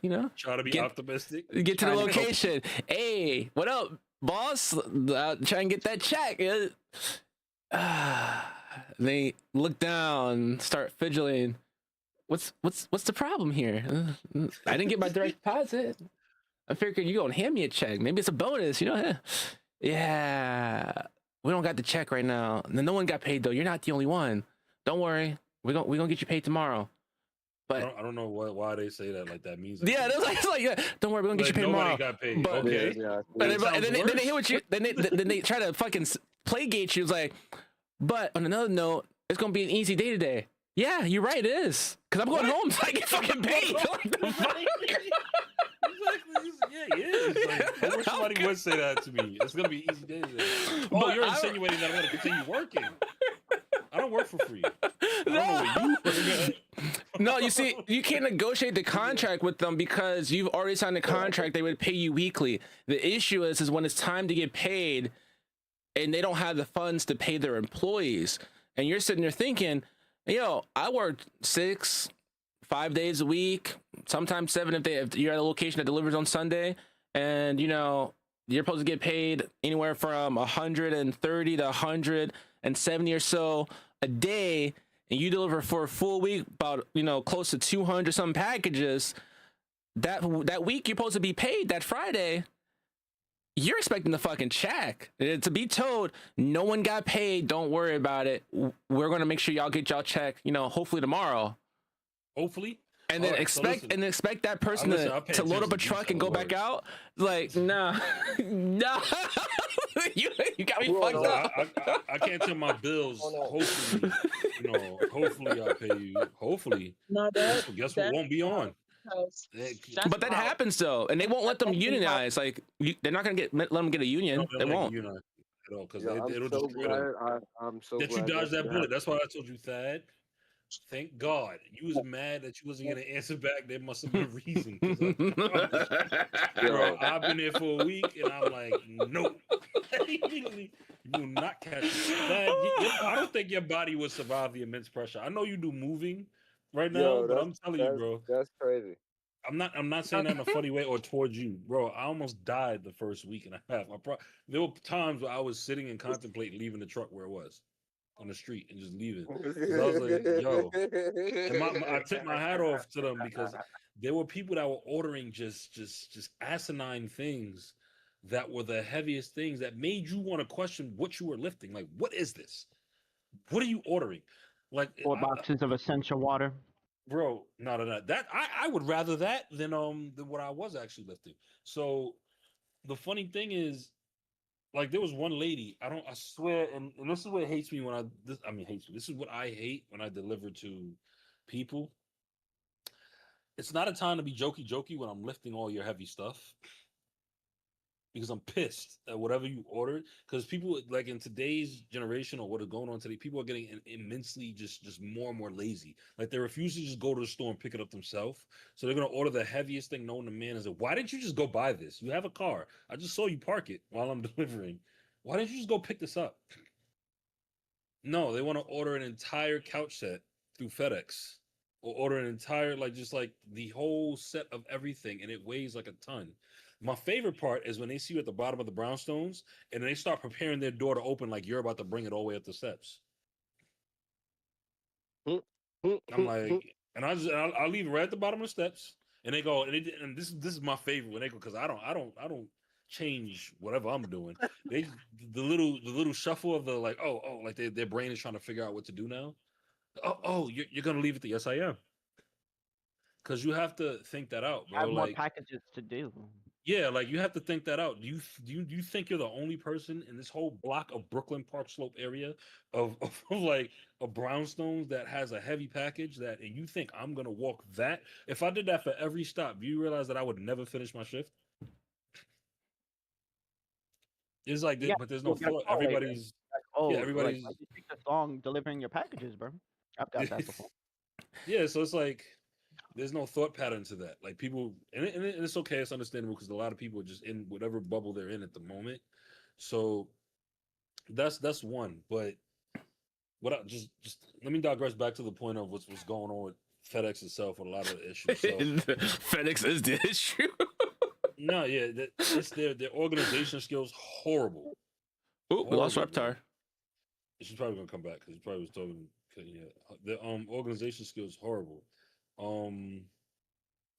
everything as far as loading, like, do you realize when you have to load your own truck and majority of those are heavy packages or what they call those zone ICUs or Yeah. ICs or something like that? I see. those giant, them The giant packages. 150, or no, you're at Bro. a bigger location, so I think yours go more than Bro. 150. And they Bro, probably all tell the you to load time. it by yourself, right? Get Yeah, up there by yeah. yourself. You said, like, what?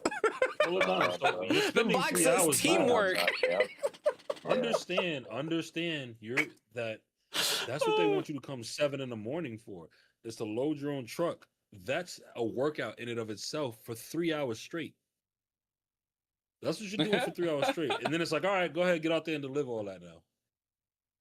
And you have to organize it. This is what I'm saying. You organize it in the truck. If I send y'all a picture of what my truck look like, sometimes it's literally filled to the brim, and I gotta organize it. And these Negroes had the audacity to keep switching me in between several streets. I never got a complete dedicated route, so I never always learned my route. I just had to figure it out on the fly. I'm like, this is disorganized and dysfunctional. This is their whole training system dysfunctional as hell. There's no training system.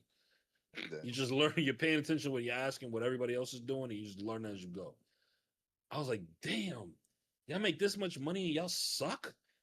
Like this, like, and it's like there's no type of thought. And I'm guessing that's just that one whoever I was working with. It could be somebody else, but like how they do things differently. But yeah, bro, I tip my hat off to the people that are very good at that. I've seen this one dude that's next to me, he's back by like 2 or 3 o'clock, but his truck be full. I don't know what he be doing. They even had like conspiracies against him, like other Mexicans was meeting him on the road and just helping him deliver. Because it's like there's no way. As small as the way he be moving, he be done. And his when I say filled to the brim, that I'm like literally, you would look at it and be like, how am I even gonna do this? How am I even gonna do this route efficiently within time? I'll be out here all day. Screws are flying off. Yeah, so I'm like, yeah. After I saw that, like I said, I applied. I was able to negotiate my pay, which was different because I definitely did go back to Amazon. I'm not gonna hold you, but I negotiated my pay, so they're paying me the same thing that they would have been paying me, or what they were quote unquote saying they were gonna pay me, which they were paying me, but it was just like when you look at it at the end of the day and the amount of work you've done, you have no time to do anything at all. Like, and I understand what Zone was going through, even working there, bro. The amount of tired you are. There's no time. So they want you to know like this and then turn around and ask you to do that for 6 days a week. Your body's not going to survive that. It's not in longevity. It doesn't make sense. So it's like, you know what? The other dude, like I said, he quit. He went right back to Amazon. I said they was looking down on him. I said, no, he's smart. He probably negotiated. Same thing I just did. So probably negotiated his pay and say, yo, I'm over here. I'm making X, Y, and Z. They know over there at FedEx that y'all work 10 times harder than they do, and they still get things done more efficiently and still work better. Yeah. So yes, they're gonna take you because that means you're gonna be a demon when you come over there. You're gonna be quick. They lie to you too when doing those orientations, because I remember this like nobody's business. There was like orientation. I'm all about like my time. I love to work. Don't get me wrong. I love to work, but when I'm working, I love my breaks in between work. And I remember they're like orientation. It was like, yeah, 8-hour shift. You know, you're gonna get a 15 and a 30. And I'm like, oh, that's not bad.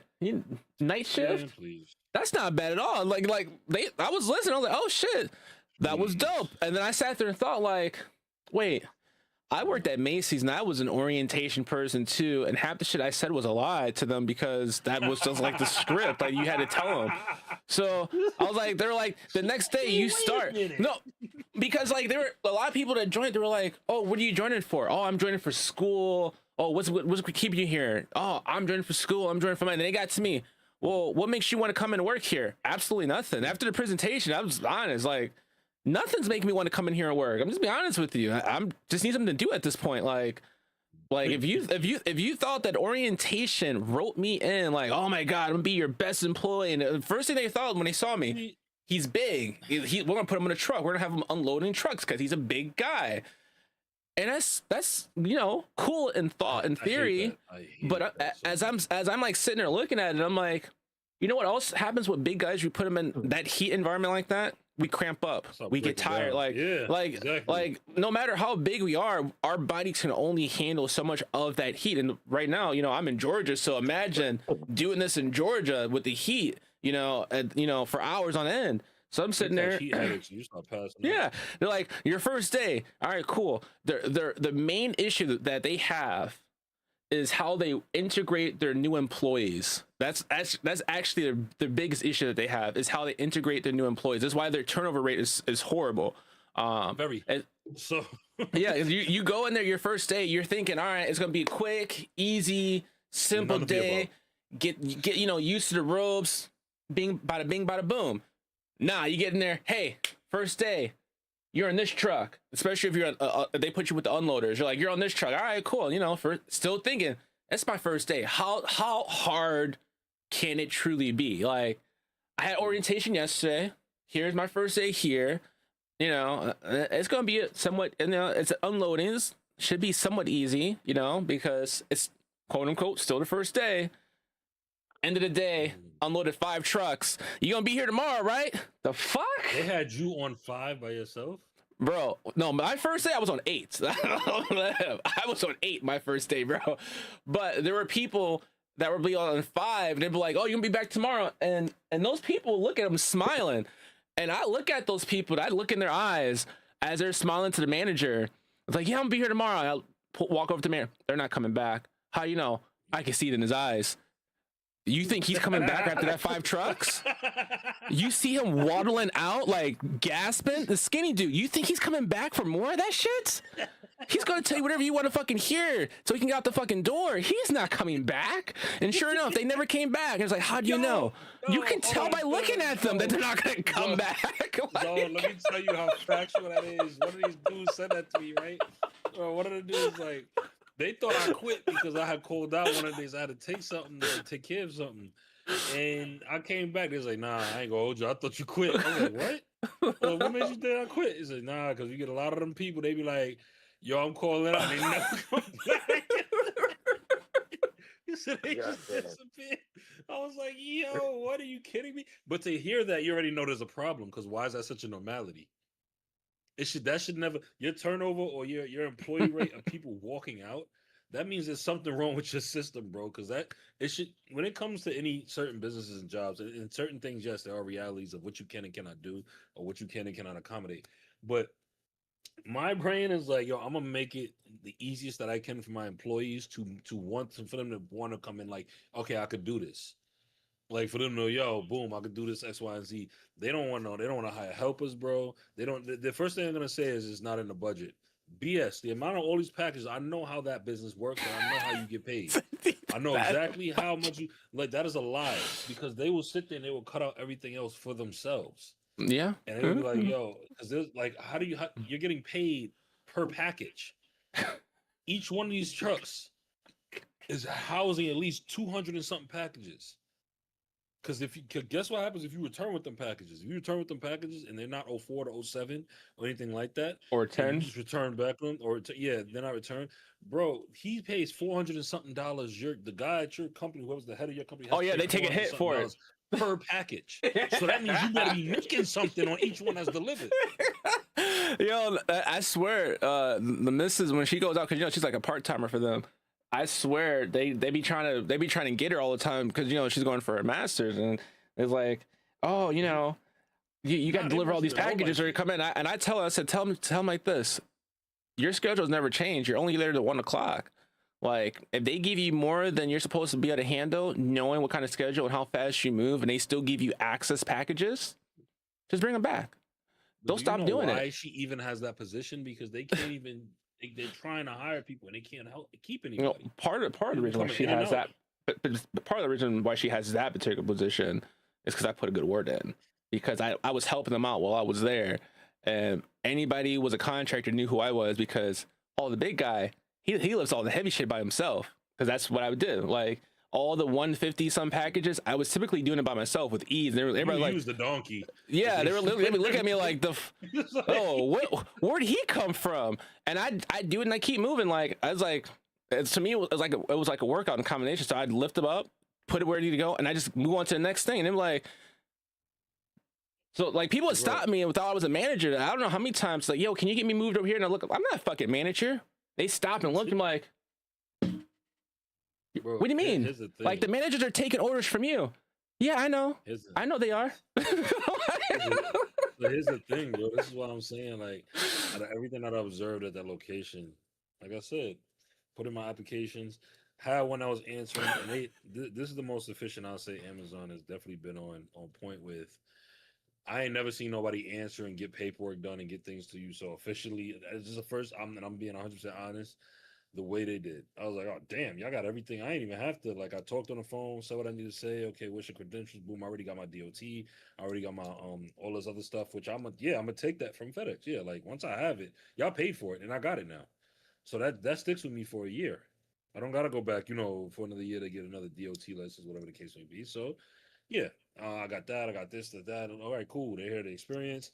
Went through all that, and I was already filling out paperwork and doing stuff. So when he texted me that, like, because I already told him, like, yo, I'm not gonna be able to come here on Saturday. I'm gonna be in Albany Friday. Like, I'm not gonna be back, like, until like Saturday late afternoon, and so I'm not gonna be here. Oh, I don't have anybody to fill your position. Now, me hearing on his back of my head, that sounds like a you problem. It is. Yeah. That sounds like a very much you problem. You don't have anyone to fill my position. Whose fault is that? That day, Yeah, that's like- not my position. I guess that's your Hire more position. people. Yeah, but you just because you can't hold people come and hang out, like, so No, yeah. listen, bro. When I text him that, I knew he was tight, but what are you gonna say to me? Like the moment he said, "Oh yeah, so you're still on schedule for Saturday, right?" I said, "Oh, I officially resigned, by the way." And the nigga, I sent him that through the text, and I said in the text, "Hey, I can't really talk on the phone because one, I'm at a wedding. I'm not talking to you on the phone about this. I'm not picking up the phone, so I hope you're not calling. Yeah, I'm not no gonna longer get caught obligated to. out in a conversation Nah, I'm no because then longer it's gonna obligated. be a bunch of back and forth. Yo, one of the things that got me tight while I was on a route zone was I was doing rescue. No, not rescue. I was doing cleanup, right? And I already got all my stuff. Now I'm just getting, first of all, in Brooklyn, the traffic, and Thad knows this, he can attest. The traffic on that BQE is atrocious at a certain time. All the time. That's true. Wait, how do you say BQ it's atrocious at a certain time all the time? Like, no, I mean like clockwork I every mean, day. like consistent. Oh, consistently. Consistently, Oh, okay. like I clockwork. was It's like, how inevitable. can it be?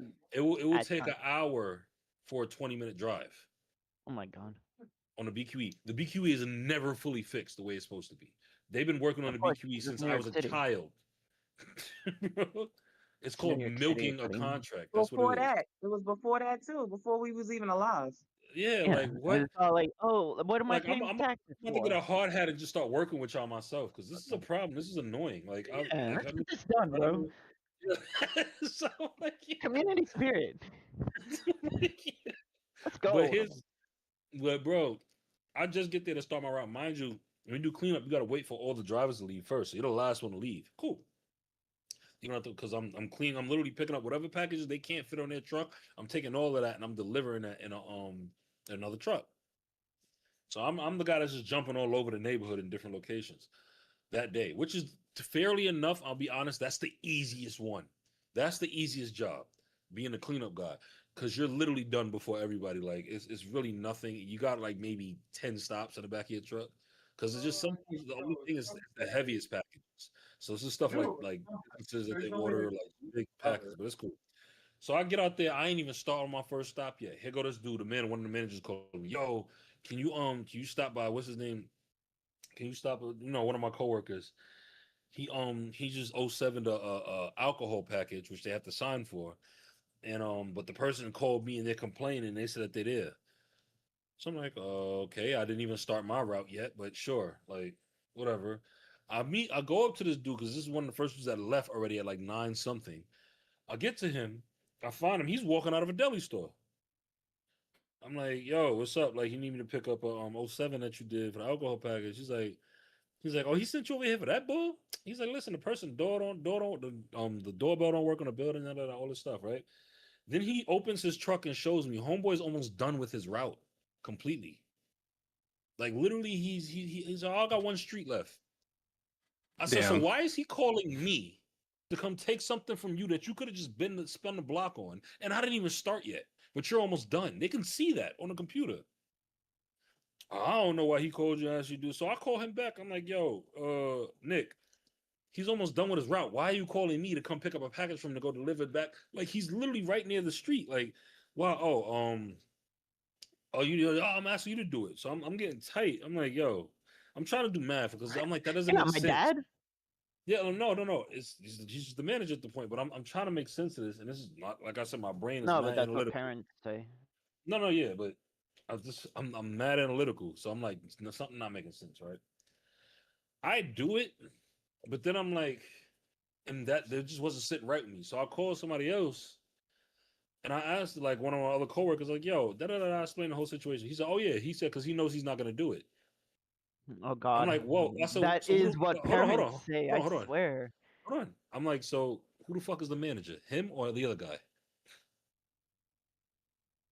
Am I wrong for asking that question? Like, you telling me an employee is telling you no, so you just go to the next fucking employee? Who's the manager then? Because it clearly ain't you. You're not managing. How can an employee tell you no? You just go to the next employee. Oh, because he's not small, he's not going to do it. So you scared to ask him? So you just gonna ask somebody else? I was like, yeah, y'all tweaking. Oh yeah, I already see. Y'all not gonna make me no idiot. I'm not doing that again. Like after the first time I did it, I was like, oh, absolutely not. Y'all not gonna like me neither. Because I'm gonna let y'all know that right now. Because I'm just like, at this point, like y'all not gonna defer to somebody. Oh, he doesn't like it. I don't give a damn. What that got to do with me? I can't come to a job and be like, oh, I don't like that. Because if that's the point, then you're not managing. Then you're soft. But at the end of the day, it's like that has nothing to do with anything. A job is a requirement. If you're required to do that job, you're required to do that job, and that's it. Like going like back and forth for the whole. And I was like, yo, things that pissed me off about the job. I was grateful to have work.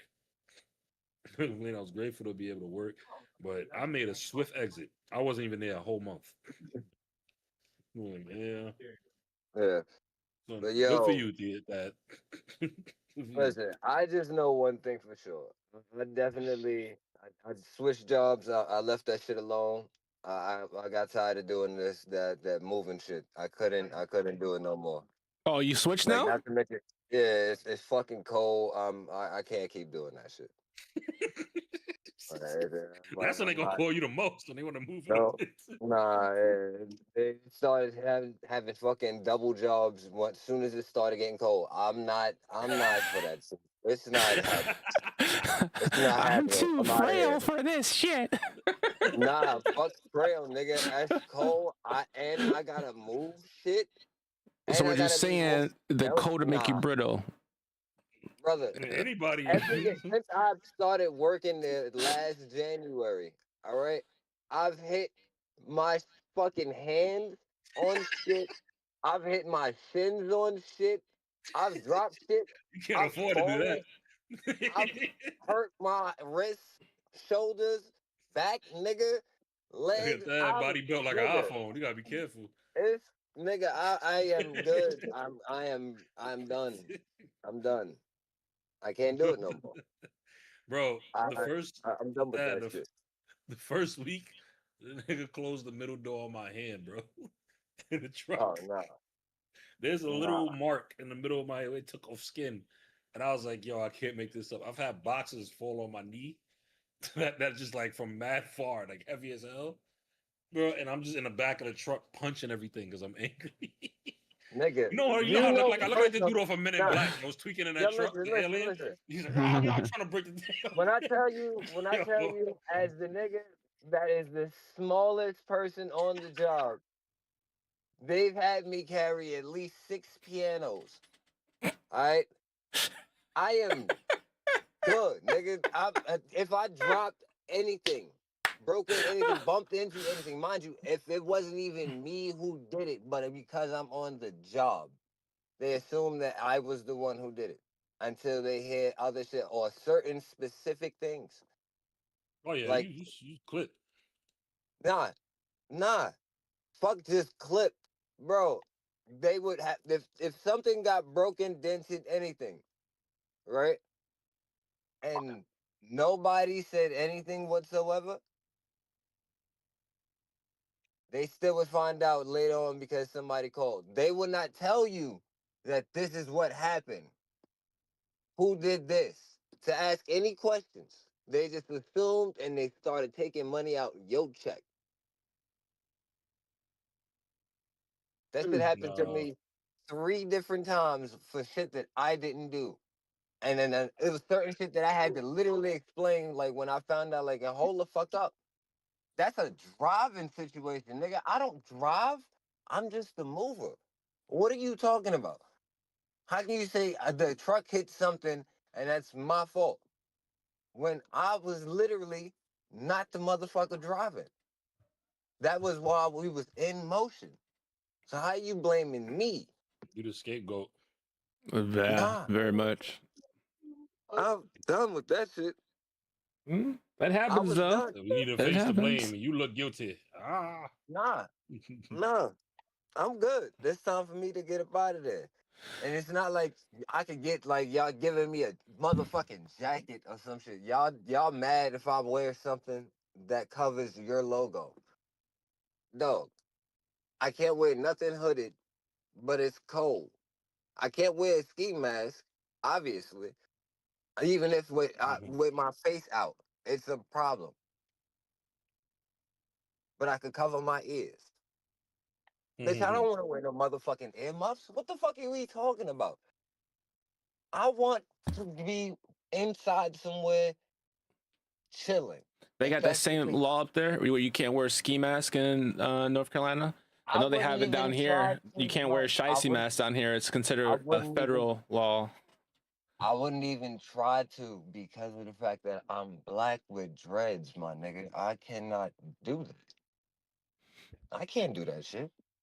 Mm. So, off the rip, I have to be full on. Hey, how's it going? How's everything? My name is Thaddeus. Yeah, no, I'm not a problem whatsoever. I'm very much a very chill individual. And they hear me speak, and I'm still very much a chill individual that still gets assumed that I might do some shit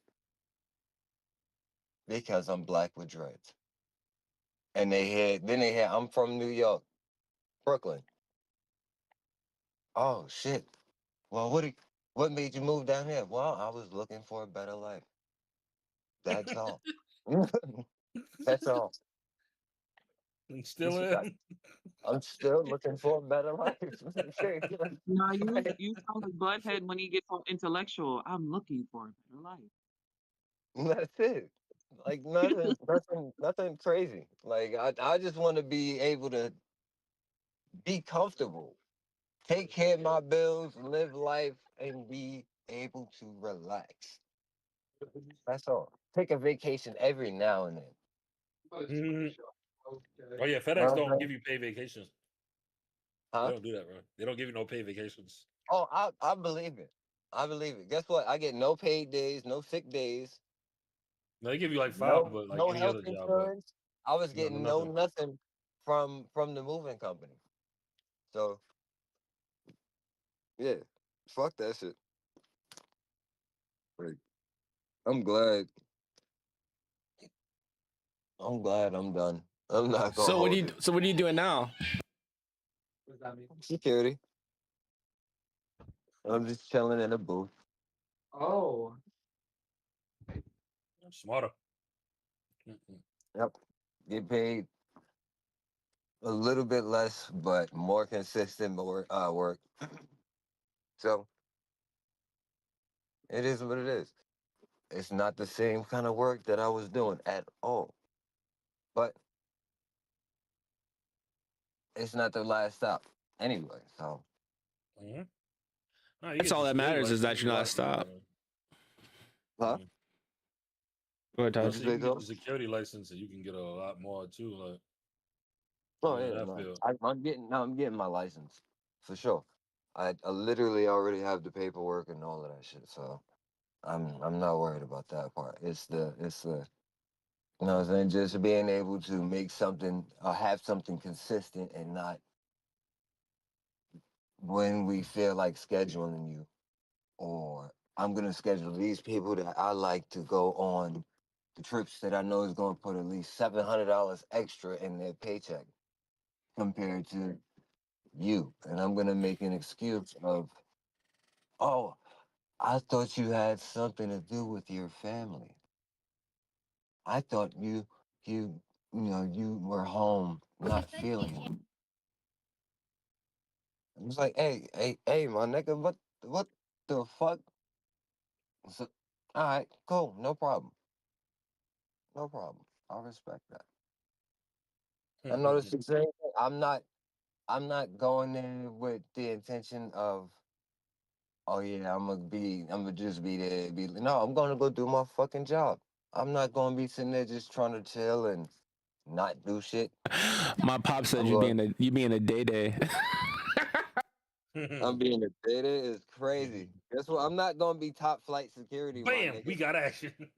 Nah, I'm not one of those. I'm not. I'm just trying to sit there and chill, be able to do my job, which is to literally just scan people, like scan the cars, make sure you're supposed to be there. Top You're flight not security of the an world, accident. Craig. Nah, that's it. If you're not supposed to be there, I can't give you access. But I'm not about to be the super cop kind of fight you, nigga. You do what you gonna do. Shit being recorded, nigga. You gonna go through? Oh, okay.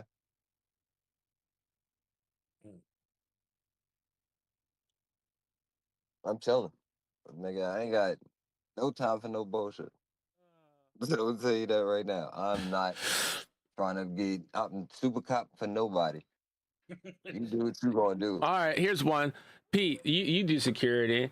All right. I don't know any place that you do security, but since we're in the month of October and some spooky shit, if you were pulling security at night and you just saw some left field shit happening, like door opening by itself, the lights start to flicker, Pete, are you gonna go investigate? Or are you gonna call it in and leave? No. That's Just Batman lights security. I ain't flickering. doing that. you see some shit happen on the security camera that's unexplainable. You gonna go investigate it, Pete? You're just gonna sit there and act like you don't see it? What Fine, could I'll get happen paid that for that. that I can't explain? I don't know, like someone walking down the hallways that shouldn't be walking down the hallways. You look down the hallway, there's no one walking, but you clearly see someone on the fucking camera. I mean, weird shit that would happen. Oh yeah, I'll Pete's just call the face other would be people. hilarious. Like, hey, there's somebody in the building. It's not supposed to be here, and then I put in my report. He's not putting in my report. They're gonna ask you, did you go investigate, Pete? Did you go investigate? He's like, do I look that it's not my white? job. He said, no. Wait, aren't you security? Isn't security's job to go check No. out the perimeter if something's wrong? Like, isn't that what you're supposed to do as security? No, just note the time on the camera.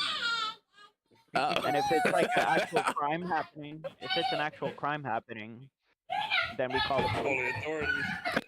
Yeah. He said, And call then the we authorities, get the file fuck out of a- No Dodge. nigga that's walking through with no Incident report. weapons whatsoever. I ain't got no time for none of that shit. I'm not about to do that. Like, I don't get paid for that shit. Oh, that's good to know. It's good to know. Me, I'd be putting my 2-week notice in. I'm like, y'all can have this spooky ass job. Wouldn't be me. Grateful to even get that.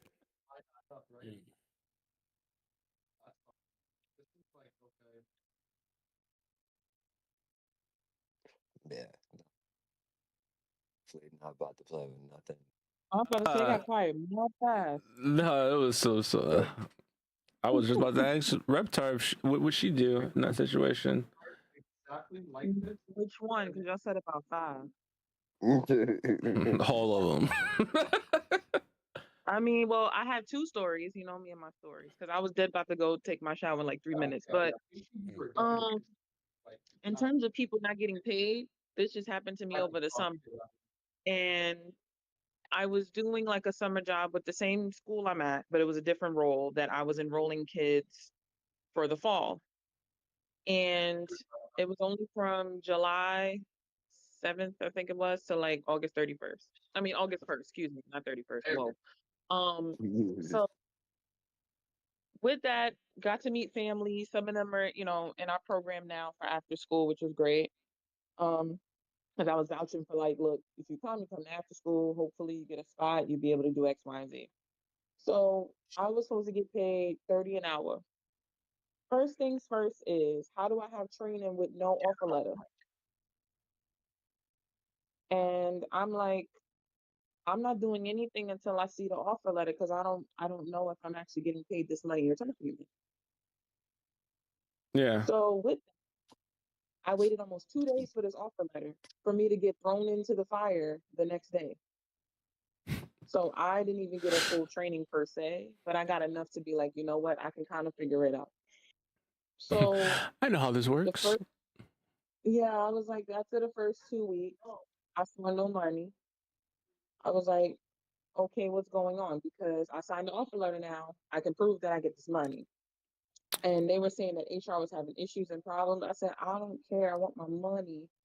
But, it is what it is. I was like, okay. Cash at me.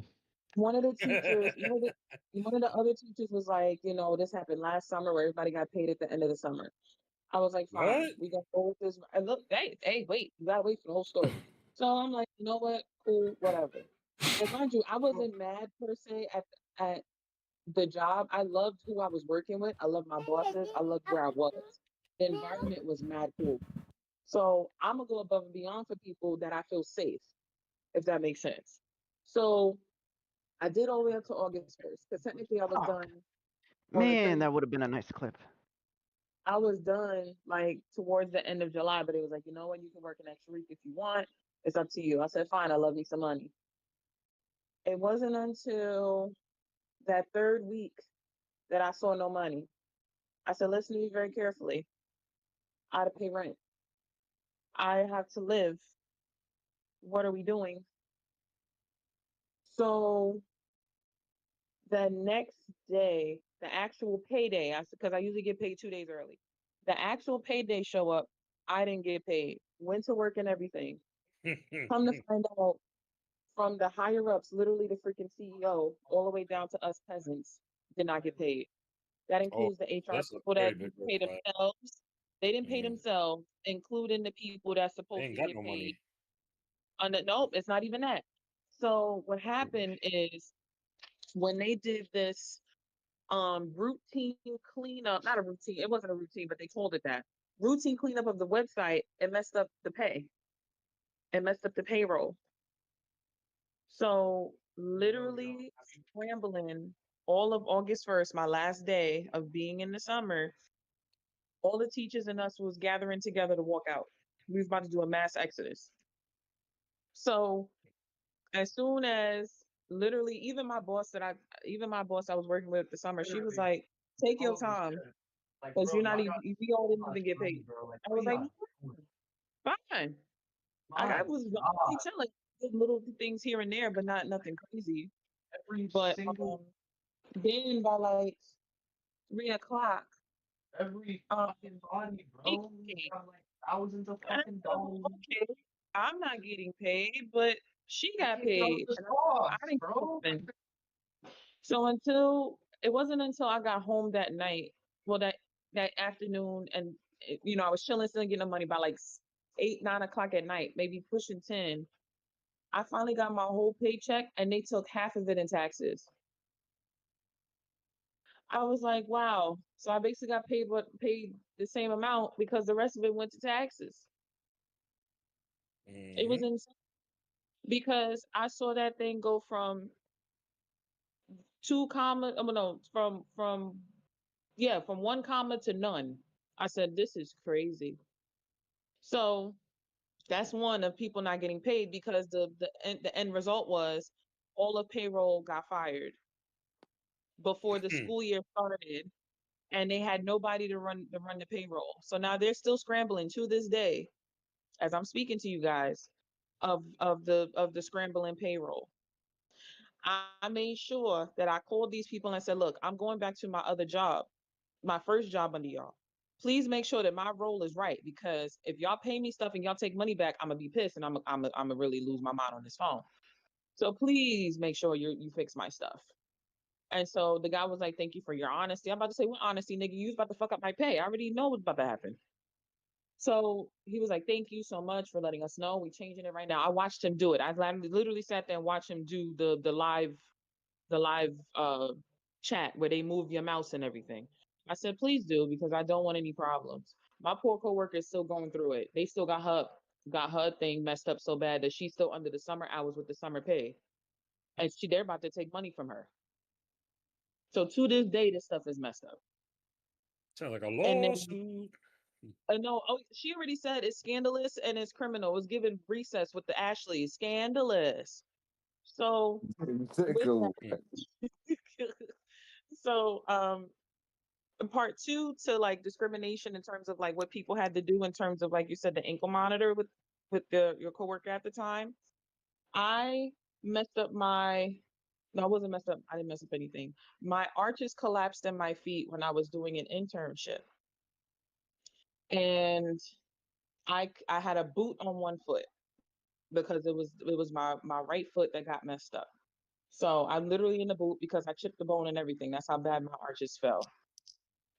And I couldn't walk really. I was on crutches per se, and I couldn't like make it enough where I could take the bus and the train.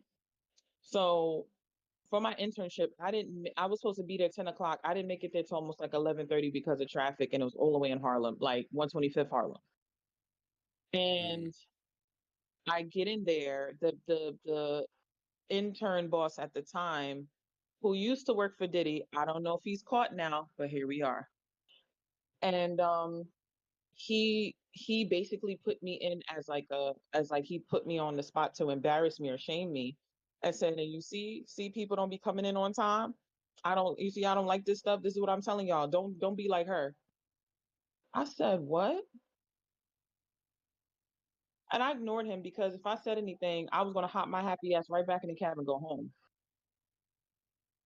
So the other college kids that was in there, because mind you, I had the highest degree in that room. So all the college kids was like, we see you came in here with a boot. We see you can't walk. And he did that was kind of crazy. I was like, but you pick and choose your battles. Fast forwarding a lot of stuff, I was like, guys, we need to leave because this guy is very disrespectful. He has no respect for people. And he literally almost got one of the coworkers drugged at a party that we knew nothing about. Then another one was no, it was wild. I knew nothing because if she didn't say anything, we would have known nothing. And so she basically almost got drugged, and then told her, well, if you can't be here, you need to leave. Literally in the middle of the night, talking 1-2 o'clock in the morning, according to her. Then another one was like around him, and I'm gonna say around him for like her privacy's sake, but she was around him and he was being weird to her, and I'm like, why was you around him if you knew he was weird? But to make this long story very short, I made it so that the entire internship class left, and I was the last person, well, the next to last person to leave. I put in my notice and I said, you have a quality thing here, but you are just not the person to run it, and I put it in a letter. So he told me to give me my fucking keys, get the fuck out. I said, no problem, asshole. And so, as of now, he still well, I'm not saying now, but like he flaunted that he worked with Diddy. I don't know if any of you know that that Making the Band, where he was looking for interns, he was one of the last two that made it on the Making the Band. So I don't know if he's caught, but here we are. I'm not gonna So, lie, I did not watch that shit. But I'm saying like he was on he was like one of the last Making the Bands, like that was the last one he said, help me find a intern or something dumb. And so that's where we are with that. But those are two stories that I was like, dang, I felt that for you, because I felt that over the summer of not getting my money, and on top of almost punching somebody out because they look like a roach, because they want to talk to me crazy. So yeah, that's They my look like a two stories. roach. Oh Don't look like- man, it reminds me of this story I saw with But the thing is, just to end it really quick, I'm so sorry. Just to end you're it, good. he was second cousins with Charlemagne the God. So here we are. That probably Yeah. explains everything. That explains a lot of shit. Uh, But I'll be back. did y'all see this post or this video of Ray J? He was talking about how he wanted to bring it. He's like, we gotta bring the Diddy parties back. I missed him. I was like, bro. He's like, I'm gonna be the new Diddy. I'm gonna be the new Diddy. We're gonna have black parties. I was like, May said that shit too. May said he was the new Diddy too. Nah, these niggas is wild. He be wanting The new attention. Diddy is They crazy. do.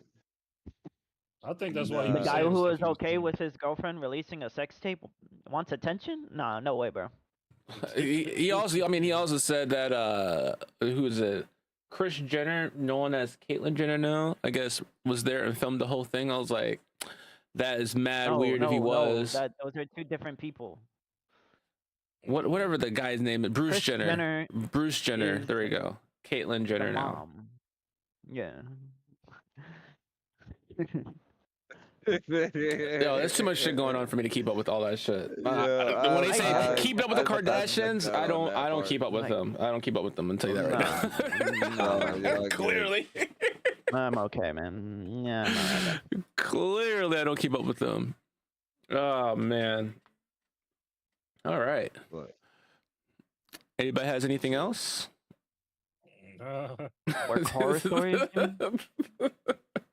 What'd you say, Pete? work horror stories, you mean? Work horror stories? Yeah, sure. Anybody has a Yeah. work horror story? Pete, you got one? Not really. It's more like just annoying. You knew it from where I used to work. You know I had a lot of those. But Oh yeah. Yeah, Totally. you definitely did. Do I have any work horror stories?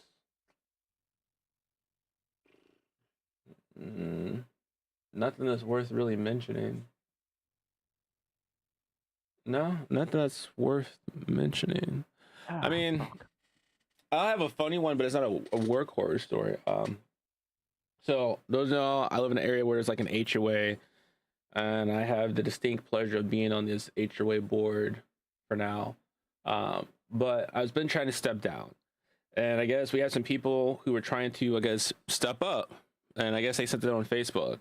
And I don't really check Facebook people's messages like that because I don't really care, to be honest, about their post. But I guess like one of the messages was we needed to give like the HOA an enema. And this same person, I guess, applied to be on the HOA, and they're like, "Oh, this person said this. We should question him about the enema." And like, this person's a big guy. He's a lifter. He does competitions, and they were all scared. And I was like, "I'll do it." They're like, "Are you sure?" Yeah. What do I have to be afraid of? Like, and that's always like the thing that gets me. Like, they're like, "But he's pretty big." Okay. Like, I'm big too, but at the same time, why would I be intimidated by him? Like, I feel afraid because I'm gonna call out something that he said, and I should feel like scared that he's gonna react differently. I was like, no, that's not how that works. I don't care. So as I'm getting ready to ask him a question, I'm looking at the name because the name sounds familiar, and I'm like, why does this sound familiar? So I go on Facebook and I'm looking, I'm like, oh, I know this guy. I know him from the gym. He's one of the coaches at the gym that trains people in strongman competitions. And I'm sitting there like he's like a baby. Like he's a sweet guy. He's like a teddy bear. Like if he's being aggressive on Facebook about like an HOA thing that he saw, I don't really blame the guy because you guys put out some stupid shit. And that's coming from me who is on the executive board. And I'm like, you guys say some really extreme shit sometimes that people don't agree with. You know, and sometimes I'm on that same path with them where I don't agree with it, but I got outvoted. So, you know, it is what it is. So I asked this guy, I was like, hey, I was like, you know me, just let it sink in for a minute. I got a question for you. Don't take it the wrong way, but I'm just curious because, you know, there's a lot of heat on Facebook, you know, and I happened to see on Facebook that you said that, you know, the HOA needed enema. And I'm just curious if you planned on being the HOA's enema when you joined the board. He sat there for a second and like complete zoned out. Like you could see it on his face. And then he looks at my picture and he looks at my name. He did like a double look. He's like, yeah, I know you. He just starts laughing. And me and him were just sitting there laughing in this meeting, and everybody's looking like, why are these motherfuckers laughing? And he's also prior military, and he's an older gentleman too. So I'm like, we're sitting there laughing, and you know, because they're always like, oh, they don't like him because he's gonna be bad and this and that. But then in the same breath, they said, but anybody who's prior military is a good fit for our community because, you know, they have, you know, certain things, qualities about them. In the back of my head, I'm saying, not everybody who's prior military is going to be a good fit. I'm going to tell you this right now. There are some who are prior military. They're prior military for a reason. So just because they say they're prior military does not necessarily make them an excellent choice to be on an executive board. But I said, but this gentleman here who's like actively involved in the community, he does, you know, weightlifting competition, fundraisers for kids, all this stuff that he does in the community that you guys don't know about. He would be a good person to be on the executive board, you know, to take my position so I can step down because I've been doing it for 5 years and I want to do something else with my time. So, and they were like, okay. And then they were like, but what if we keep you on the board though? Because, you know, you're relatively available more than everybody else. So can we just keep you on the board, like in the shadows? If we need you to help out, I'm like, in the shadows? Wait, you're willing to keep me in the shadows and I can just show up and help out when I need to? No real obligation. I mean, it's already a volunteer thing, so I don't feel obligated for anything. But I could just show up, help out when I need to, and just not take any real responsibility for the executive board. I'm listening. Like, I'm listening. I'm still willing to help because, you know, I live in the community. I want my community to still grow, but at the same time, I don't want to have to deal with the nonsense of bullshit. Because when I take my kids like to the pool area, like the community pool area, I'm there for like an hour and a half. People talking, oh, you're an executive board. They want to sit there and talk about stuff in the community, and I'm always like, I don't want to fucking talk to you. I'm just trying to enjoy my time with my kids. Like, I get I'm the face you guys see because I'm the only one who comes to the community areas and the, you know, in our neighborhood from the executive board. So you guys normally reach out to me. At the same time, if I'm with my kids, I don't want to sit here and talk to you for an hour about shit I've talked about nonstop almost every other day when I'm at the pool. Find someone else I've talked to and get the answers from them. So they were planning on like voting this guy on the board, and the first thing I said, but what if he's aggressive? If he's aggressive, you just have him sign the little clause that said he can't badmouth the fucking HOA. That's what you have everybody sign while they're on. And problem solved. But I said, but you guys said prior military people are good. He's prior military. So but by your own statement, you shouldn't have a problem with them because prior military people are good, according to you. Besides the fact that he said the comment on Facebook that I thought was absolutely fucking funny, and I didn't understand why people were scared to call him out on it. I thought it was great. I thought it was funny. I had a blast calling him out in front of people because he laughed. I laughed. It was a nice icebreaker. It showed that people in the HOA executive board can be, you know, relatable and talkative. Apple juice, I got you. And that also showed that for people to me that were always like, oh, you're so serious all the time. I'm not serious. I always let them know. Like, because people like living in the HOA, people think like motherfuckers on the executive board are driving around acting like a Karen or a Kevin and like, oh, you're not supposed to have this picket fence, or you're not supposed to. When they ask me, like, what do you think? And I look them dead in the face. About what? My stuff with my property. I don't give a fuck about your property. Let's be honest with you. I barely keep up with my shit, all right? Well, you're on the executive board. You don't get violations. I get a violation almost every other month about my grass is being too long. You know what I do? I take a picture, call them up, say I fixed it, show them, problem solved. But if you think I'm like driving my own car around, wasting gas, driving down the street, taking pictures of your property, send it up to like the management team, yeah, I'm not doing that. I got better things to do with my fucking time than take pictures of your fucking bum ass property. If your property has grass growing, mold on it, whatever, I don't give a fuck. That's your shit. I'm worrying about my shit. I worry about my shit. You worry about your shit. If you get a violation from somebody, from quote unquote the HOA, just know it wasn't me. I didn't take a picture. I didn't take a picture of your property. I don't even know where you fucking live, nor do I want to know. I don't care. And maybe, I know, call the management company to do a follow-up about why you have a violation and address it. because I'm not gonna do it for you because I don't care about your fucking property, and that's just me. Now, and that's like one thing, like in the HOA, people's like, well, who drives around taking pictures all the time? Your neighbor. I'm gonna tell you right now, if your neighbor knows you have a violation and they a chance don't like you, because most of the people don't realize like your neighbors are like your worst enemy sometimes. Sometimes they'll smile on your face and hate you, and they'll be taking a picture of your property and sending it up to people to get you in trouble, and sitting there like, oh man, you got a violation? Wow, I wonder how they knew that was, bitch, you're the one who took the fucking picture. What do you mean how they get the evidence? Who else got the fucking evidence? You, motherfucker. No, me, I don't care.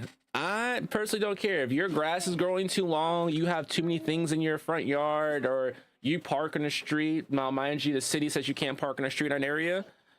I personally can give two shits. Like, if it's not bothering me or in my way, I don't give a fuck. You can do whatever you want. Your house could be burning on, literally set on fire right now. I'll call 911 fire truck for you. And you know what I'm gonna do? Take my ass to my house, close my door, mind my fucking business. Not my problem. I'm just gonna be honest. Now, if there was like a kid or someone in the building yelling, yeah, I might run and venture and say, hey, go cap and save a hole from a fire. But if none of those factors are there, I'm closing my door, minding my fucking business, because your house being on fire ain't got shit to do with me. I might feel bad for you, compassionate. Yo, you lost your shit. At the end of the day, it's not my shit. So you'll figure it out. And that's just my take on living in the HOA. But on that, I'm gonna, I guess, end the podcast now, because my little one is saying he wants some orange apple juice and milk. So I'm gonna go do that. So I gotta go be daddy now. So thanks for everybody who showed up to Chill with Zone and Company. Like always, we're here at 6 p.m. Eastern Standard Time, rain or shine, unless you know otherwise. And for those who don't know, today we had NO Eagle. You guys can follow him on Twitch, Instagram, TikTok. Find him on Twitch first. NO Eagle, yeah, he's definitely there. Then you have Kyrie Gaming, and you can find him on Twitch. What does he Twitch lately? He's been twitching a lot of the Last of Us 3, Last of Us Part 2. Lately, I think he's been doing 2K though on his stream. I'm not 100% sure, but you know how you can find out? Tune into his Twitch at Kyrie Gaming, and you'll know exactly what he's streaming. All right. Then we have Reptar, and you can find Reptar. She is on Twitch as well, but she also has a love dating podcast and a co-host of a wrestling podcast. You guys can also find her on Twitch, but as per usual, I'll make sure to kick out those links for you guys so you guys can follow along. Then we have Mr. half of the co-owner, founder of Common Boys Clothing that popped in. He didn't really say much today, but he's here. So as per usual, we always make sure we give out the shout outs. We have my apologies, bro. My boy David here, who has a clothing line. So if you are in the New York, Jersey, Pennsylvania area, be looking out for their pop-up shops that will be popping up, and they will be at attendance in force. And if you want to know their deeds, just find them on Instagram or their website. Clothing, Comic Boys Clothing.com. Yeah, Comic Boys Clothing, yeah.